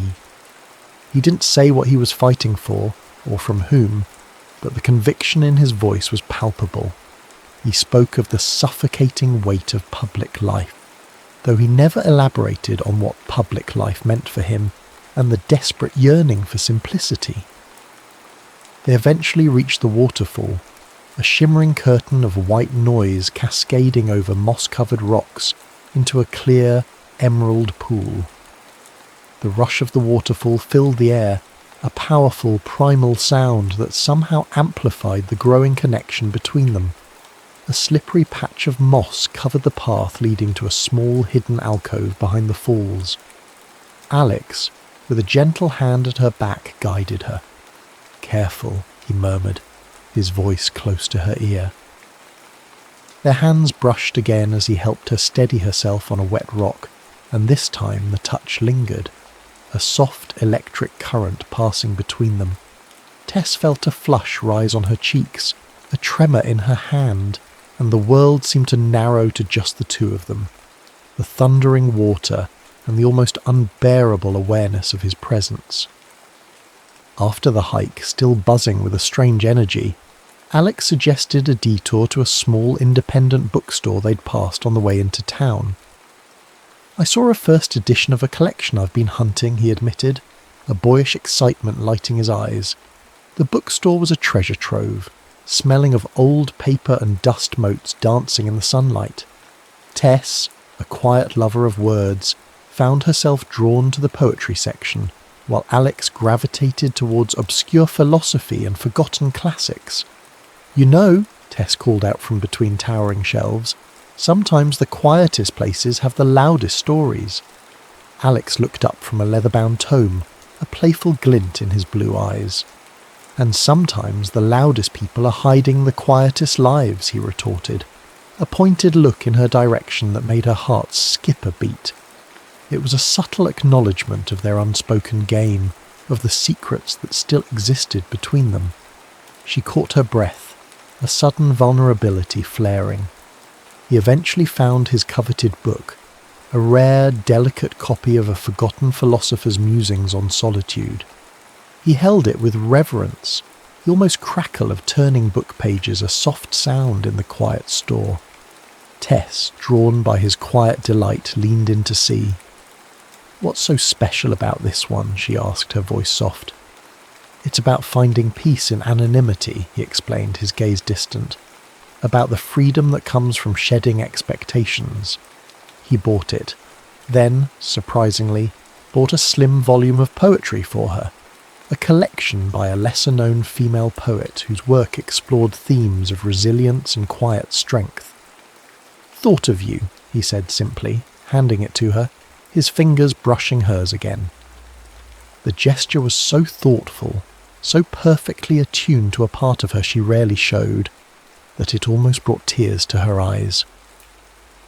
They left the bookstore, the crisp scent of pine still clinging to their clothes from the hike, now mixed with the comforting smell of old books. Alex walked her back to the rusty anchor, the afternoon sun warm on their faces. The lingering vagueness about his past still existed, a quiet hum beneath the surface of their blossoming connection. But today, the feeling of tentative trust had blossomed, pushing back against Tess's ingrained cynicism. The easy laughter they shared, the moments of shared understanding, the sheer magnetic pull of his presence. It all felt undeniably real. As she stepped inside her bar, the warmth of the sun still on her skin, Tess realised that for the first time in a very long time, her guard felt less like a fortress and more like a gentle breeze, easily swept aside by the man with the quiet charm and the mysterious past. She knew, with a certainty that both thrilled and terrified her, that she was falling. And the thought, rather than sending her running, made her heart beat a little faster, filled with a nascent, exhilarating hope. The idyllic bubble Tess and Alex had created, a quiet world woven from shared hikes and whispered confidences, began to show its first hairline cracks. The spring air, once sweet with the promise of new beginnings, now carried a subtle chill, a premonition of change. The rusty anchor, usually a haven, started to feel like a stage, and Tess, suddenly, felt like an actor in a play she hadn't rehearsed. It started subtly, with a new face at the coffee shop across town, a woman with unnervingly sharp eyes and a smile that didn't quite reach them. Tess first noticed her on a Tuesday morning, nursing a lukewarm latte, her laptop open, fingers flying across the keyboard. The woman was well dressed, with a manicured efficiency that felt out of place in sleepy Juniper Creek. Her name, Tess overheard the barista say, was Veronica Vance, and she was a freelance journalist. The word sent a prickle of unease down Tess's spine. Juniper Creek didn't exactly have a thriving journalism scene. Then came the questions, not direct at first, but insidious, like tendrils of smoke. Veronica Vance would frequent the rusty anchor, nursing a seltzer, seemingly engrossed in her phone, but her gaze would often stray to Alex whenever he was there. She'd engage the regulars in seemingly innocent conversation, her questions peppered with casual inquiries about newcomers and people shaking things up in town. Tess, usually adept at ignoring small-town gossip, felt a knot tighten in her stomach. She heard Veronica ask old Mr. Henderson about that mysterious new millionaire who bought the Willow Lane place, and the old man, oblivious, simply grumbled about city folk driving up property taxes. Tess watched Alex during these days, her protectiveness flaring. He was visibly uncomfortable. His easy laughter became strained, his conversations with her more guarded. He'd check his phone constantly, a subtle tremor in his fingers, his eyes darting to the door whenever it opened. He'd excuse himself more often, taking hushed calls outside, his voice low and urgent. The man who had sought refuge from noise was suddenly engulfed by an invisible humming static. One evening, after Veronica Vance had left the bar, leaving behind a lingering scent of expensive perfume and an uncomfortable silence, Tess approached Alex. He was at their usual spot at the corner of the bar, idly tracing patterns on the condensation of his glass. The nervous tapping of Alex's fingers against the cool glass was a small, insistent rhythm in the quiet bar. "Everything okay, Alex?" Tess asked, her voice soft but direct. He flinched as if pulled from a deep thought. "Fine, Tess. Why wouldn't it be?" His tone was clipped, defensive, a stark contrast to the open vulnerability he'd shown her on the hiking trail. "That woman," Tess pressed, lowering her voice. "Veronica Vance. She's been asking questions about you, about newcomers to town." Alex's jaw tightened, his gaze hardening. "It's nothing. Just a nosy reporter looking for a puff piece. It happens." He tried to dismiss it with a shrug, but the tension in his shoulders belied his casual demeanour. "A puff piece?" Tess scoffed, her annoyance growing. "She looks like she's hunting for a Pulitzer. She's got that hungry look in her eyes." She wanted him to confide in her, to tell her what was really going on, to let her in. The silence between them stretched, thick with unspoken fears and suspicions. "Alex," she said, her voice laced with concern, "you've been jumpy. You're constantly on your phone. What's going on?" He finally met her gaze, and for a moment she saw a flash of raw fear in his eyes before it was quickly masked. "Tess, please, it's complicated. I'm handling it." He stood abruptly, pushing a stool back with a scrape that grated on Tess's nerves. "I should go. I have a call to make." He offered a tight, forced smile before retreating, leaving Tess with a bitter taste in her mouth, not unlike the bitter taste of the coffee she'd had earlier that morning while watching Veronica Vance. The next day, the unease escalated into a palpable threat. Tess was stocking shelves when Veronica Vance entered the Rusty Anchor, not bothering with her usual pretense of casual browse. She walked directly to the bar, her high heels clicking loudly on the wooden floor, a predatory glint in her eyes. The distant flash of a camera from outside, barely perceptible, made Tess's stomach clench. "Tess, isn't it?" Veronica purred, her voice overly sweet, too syrupy for the small-town bar. "I was hoping we could chat. About Alex." Tess's hand tightened on the bottle of whiskey she was holding. "Alex is a customer. That's all I know." She kept her voice flat, emotionless. Veronica laughed, a brittle, unpleasant sound. "Oh, I think you know a little more than that. He's quite the story, our Alex. A real rags to riches, or should I say, riches to rancher, tale." She leaned conspiratorially across the bar. "Did you know he's not just a newcomer? He's the Alex Thorne, CEO of Thorne Innovations, billionaire tech mogul, been laying low for months ever since that little incident with the stock market manipulation allegations." The words hit Tess like a physical blow. Billionaire, CEO, Thorne Innovations, stock market manipulation, the pieces, the vague answers, the guardedness, the constant phone checks. They all slammed into place with a sickening thud. The world tilted on its axis. Her cynicism, once a shield, now felt like a cruel joke. Every shared laugh, every intimate moment, every touch. Was it all built on a lie? The truth, raw and ugly, left her breathless. Veronica Vance, oblivious to the emotional devastation she'd wrought, continued, her voice buzzing with anticipation. "Yeah, big story, and I'm the one who's breaking it. I just need a little local colour. How's he been settling in? Any unusual habits? Any local girlfriends?" Her eyes twinkled with malice. "I hear he's quite the charmer. Might make for a very interesting angle. Billionaire on the lamb-fine small-town love affair." Tess felt cold, a deep, chilling cold that permeated her bones despite the warmth of the bar. Her gaze flickered to her phone on the counter, which seemed to be constantly vibrating with unseen notifications from the outside world. It was a stark symbol of the reality Alex had been hiding, a world far removed from the quiet comfort of Juniper Creek. She forced a smile, a shaky, unconvincing facade. "I wouldn't know anything about that," she said, her voice barely a whisper. "He's just Alex." But the words felt like a lie, not to Veronica, but to herself. The trust she had tentatively offered, the hope she'd allowed to bloom, was now poisoned by the bitter taste of betrayal. The game was up, and Tess, with a heavy heart, knew that Alex's secret and their fragile connection were about to shatter. The digital world, a distant abstract concept in the tranquil embrace of Juniper Creek, exploded into Tess's life like a supernova. It started subtly, a ripple that turned into a tidal wave.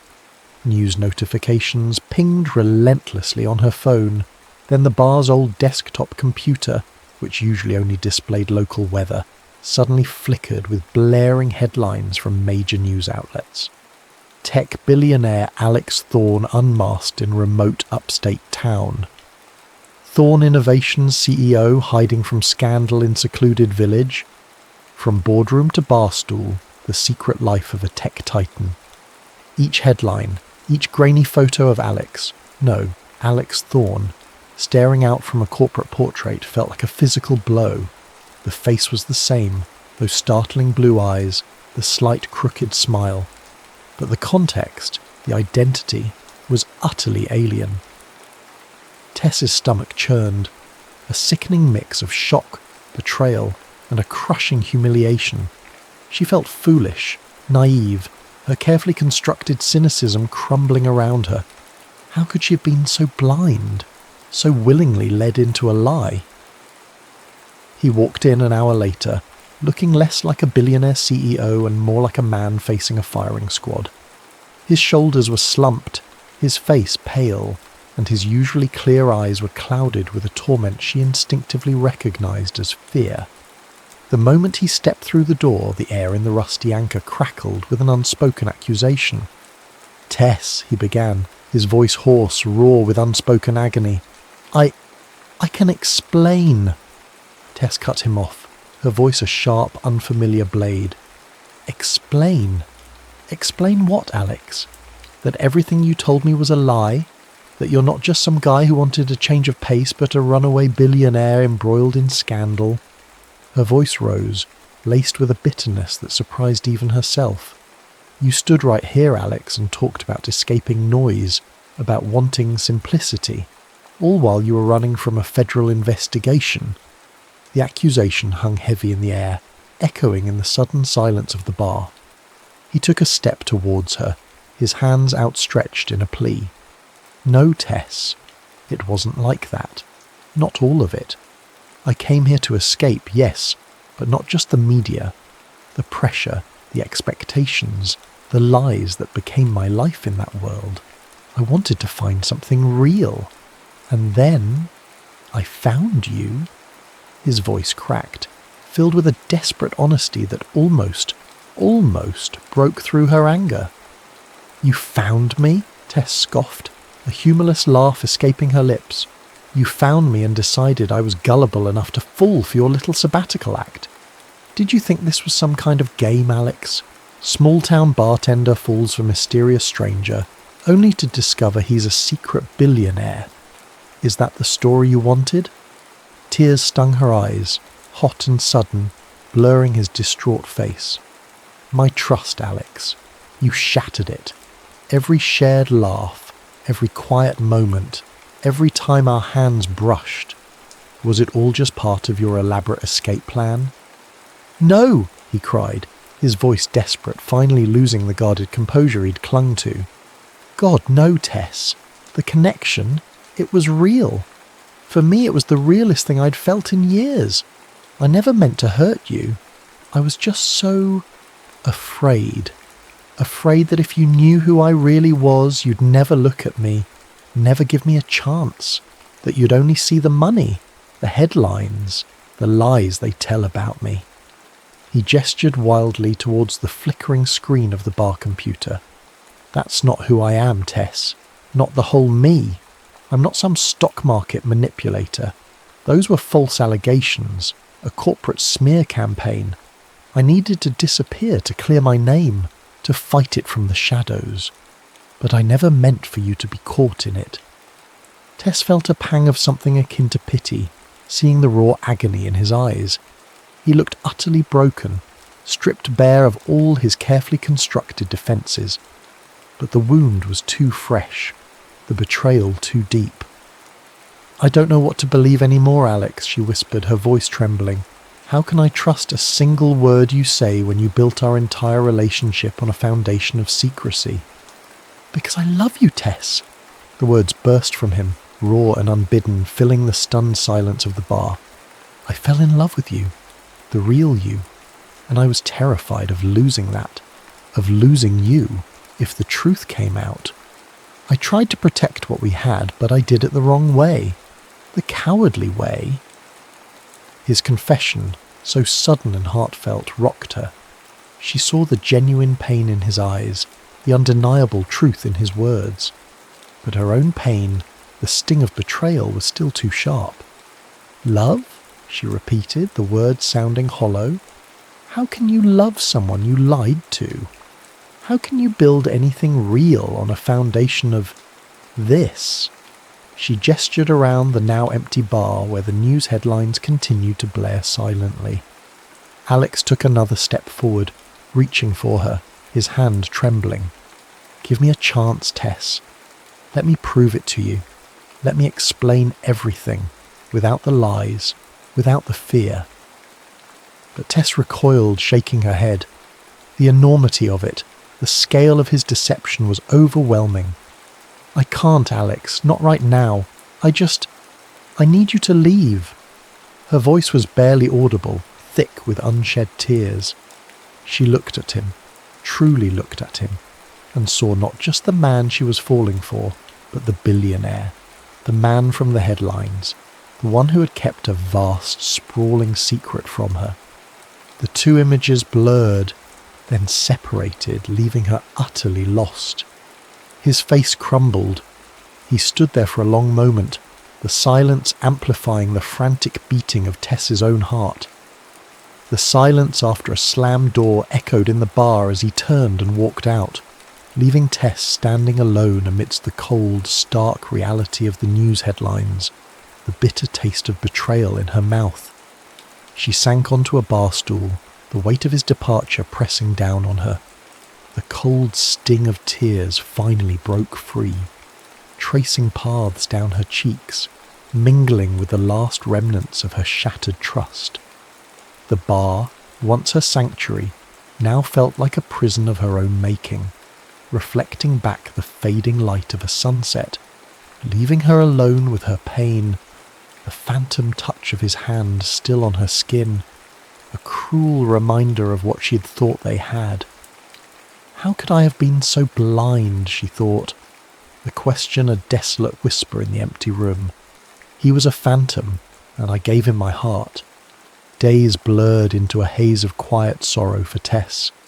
The rusty anchor became her sanctuary once more, though its walls now held echoes of Alex, ghosts of laughter and whispered promises. The news cycle, in its relentless churn, moved on, but the image of Alex Thorne, the billionaire, lingered in her mind, a stark counterpoint to the Alex she'd known, the man who helped her stack chairs and talked of quiet places. She found herself replaying every moment, every conversation, searching for clues, for the cracks in his facade she had missed. And slowly, agonizingly, she began to see them, not as deceptive maneuvers, but as a man's desperate attempts to cling to a fragile normalcy. She remembered the flicker of fear in his eyes, the forced nonchalance when she'd questioned his past, the genuine joy in his voice when he spoke of simplicity. He hadn't just been hiding from scandal. He had been hiding from a life that had clearly suffocated him. One quiet night, as the hum of the empty bar's refrigerator was the only sound, Tess poured herself a glass of water, her fingers tracing the rim of the glass. She thought of Alex's confession of love, raw and desperate. A part of her had dismissed it as a desperate plea, but another, deeper part recognized its truth. He hadn't just said it, he had felt it. And the painful truth was, she had felt it too. Her cynicism, once a protective armour, had become a wall, blocking out not just pain, but also the possibility of a love that defied all her expectations. She remembered him helping her clean up, his hands brushing hers, the shared laughter in the bookstore. Those moments, she realised, weren't lies. They were real, profoundly real, and they had nothing to do with his wealth or his hidden identity. Then a new message popped up on her phone, not a news alert, but a simple text from an unknown number. It was long, clearly written over time, sent not in a moment of panic, but of reflection. It was from Alex. "Tess," the message began, "I know you probably hate me. You have every right. But I need you to know the whole truth, not just the headlines.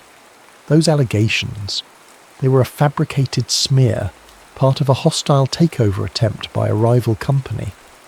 I fled to Juniper Creek not just to escape the media circus, but to gather evidence, to fight this from a place where I could think, where I could breathe. I spent months holed up, unravelling a complex web of deceit, and then I met you. I found something real with you, Tess. something I hadn't known existed. A quiet, honest connection that made all the noise disappear. I was terrified to tell you the truth because I thought you'd only see the billionaire, the scandal, and not the man who was falling apart, who was desperate for something genuine. I was afraid of losing the only normal I'd ever known. I was a coward, and I destroyed the most beautiful thing that's ever happened to me. I'm leaving tomorrow, headed to Zurich for the final legal battles. I don't expect you to forgive me, but I needed you to know. Every moment with you was real, every feeling. I just pray one day you might believe that. Tess read the message twice, then a third time, her heart aching with a mixture of regret and a burgeoning hope. The knot of anger that had tightened in her chest began to loosen. His explanation wasn't an excuse, it was a confession of his deepest fear, the very vulnerability she'd been too hurt to see. He hadn't used her, he had hidden from her, for fear of losing her. The irony wasn't lost on her. She'd been so afraid of being hurt that she had pushed away the very thing that offered true healing. She looked at the clock. It was late. His flight to Zurich would be early. Her instincts, usually so guarded, suddenly screamed for action. What am I waiting for, she thought. Love isn't about perfect beginnings. It's about courageous endings and new starts. She grabbed her keys, a sudden surge of adrenaline propelling her forward. The airport was a blur of noise and hurried goodbyes, a stark contrast to the quiet intimacy of Juniper Creek. The distant roar of airplane engines filled the vast terminal, a symphony of departures. Tess frantically scanned the crowded gates, her heart pounding a frantic rhythm against her ribs. She didn't know which gate, which flight.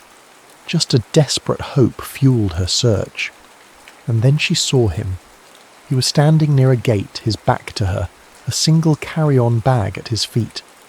He looked tired, vulnerable, utterly alone amidst the bustling crowd. Just Alex. Not the billionaire from the headlines, but the quiet, awkward man who had walked into her bar and stolen her cynical heart. Alex! Her voice was a desperate cry, barely audible above the airport din, but he spun around, his head snapping up. His eyes, those astonishing blue eyes, widened in disbelief. He moved towards her, slowly at first, then with increasing urgency, until he was standing directly in front of her, the world outside them fading into a blurry background. "Tess," he breathed, his voice raw with emotion. "You came." "You were leaving," she whispered, tears blurring her vision, but this time they were tears of relief, of hope. "You were going to just leave."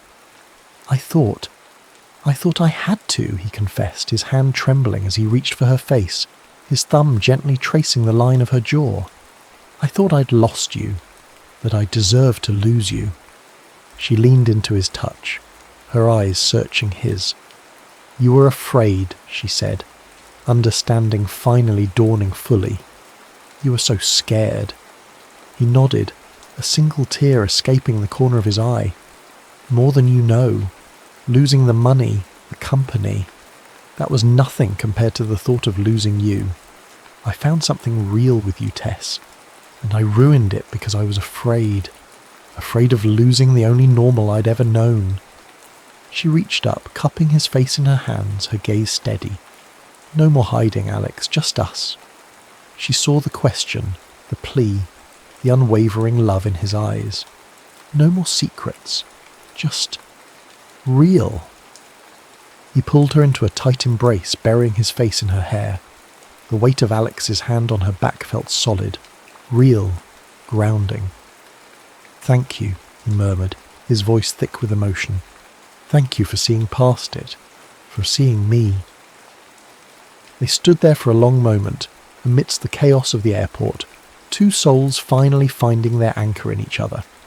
His flight was boarding, the final call echoing over the loudspeakers. He pulled back, a hesitant question in his eyes. Tess smiled, a wide, genuine smile that reached her eyes. "Zurich sounds complicated, but I guess if you're there, I should probably be there too." A look of pure, unadulterated joy transformed his face. "Are you serious?" "Dead serious," she said, squeezing his hand. "We face it together, all of it. The good, the bad, and the utterly ridiculous." He laughed, a sound of profound relief and happiness, and Tess felt a lightness she hadn't experienced in years. In the quiet hum of their joined hands, Tess knew home wasn't a place, but the courage to stand beside someone truly seen, truly loved, with no more shadows between them. It wasn't an ending, but a beautiful, terrifying, and utterly real beginning. And as they walked hand in hand towards the gate, ready to face whatever lay ahead, a shared knowing smile passed between them, a silent promise whispered between two hearts finally brave enough to be truly open.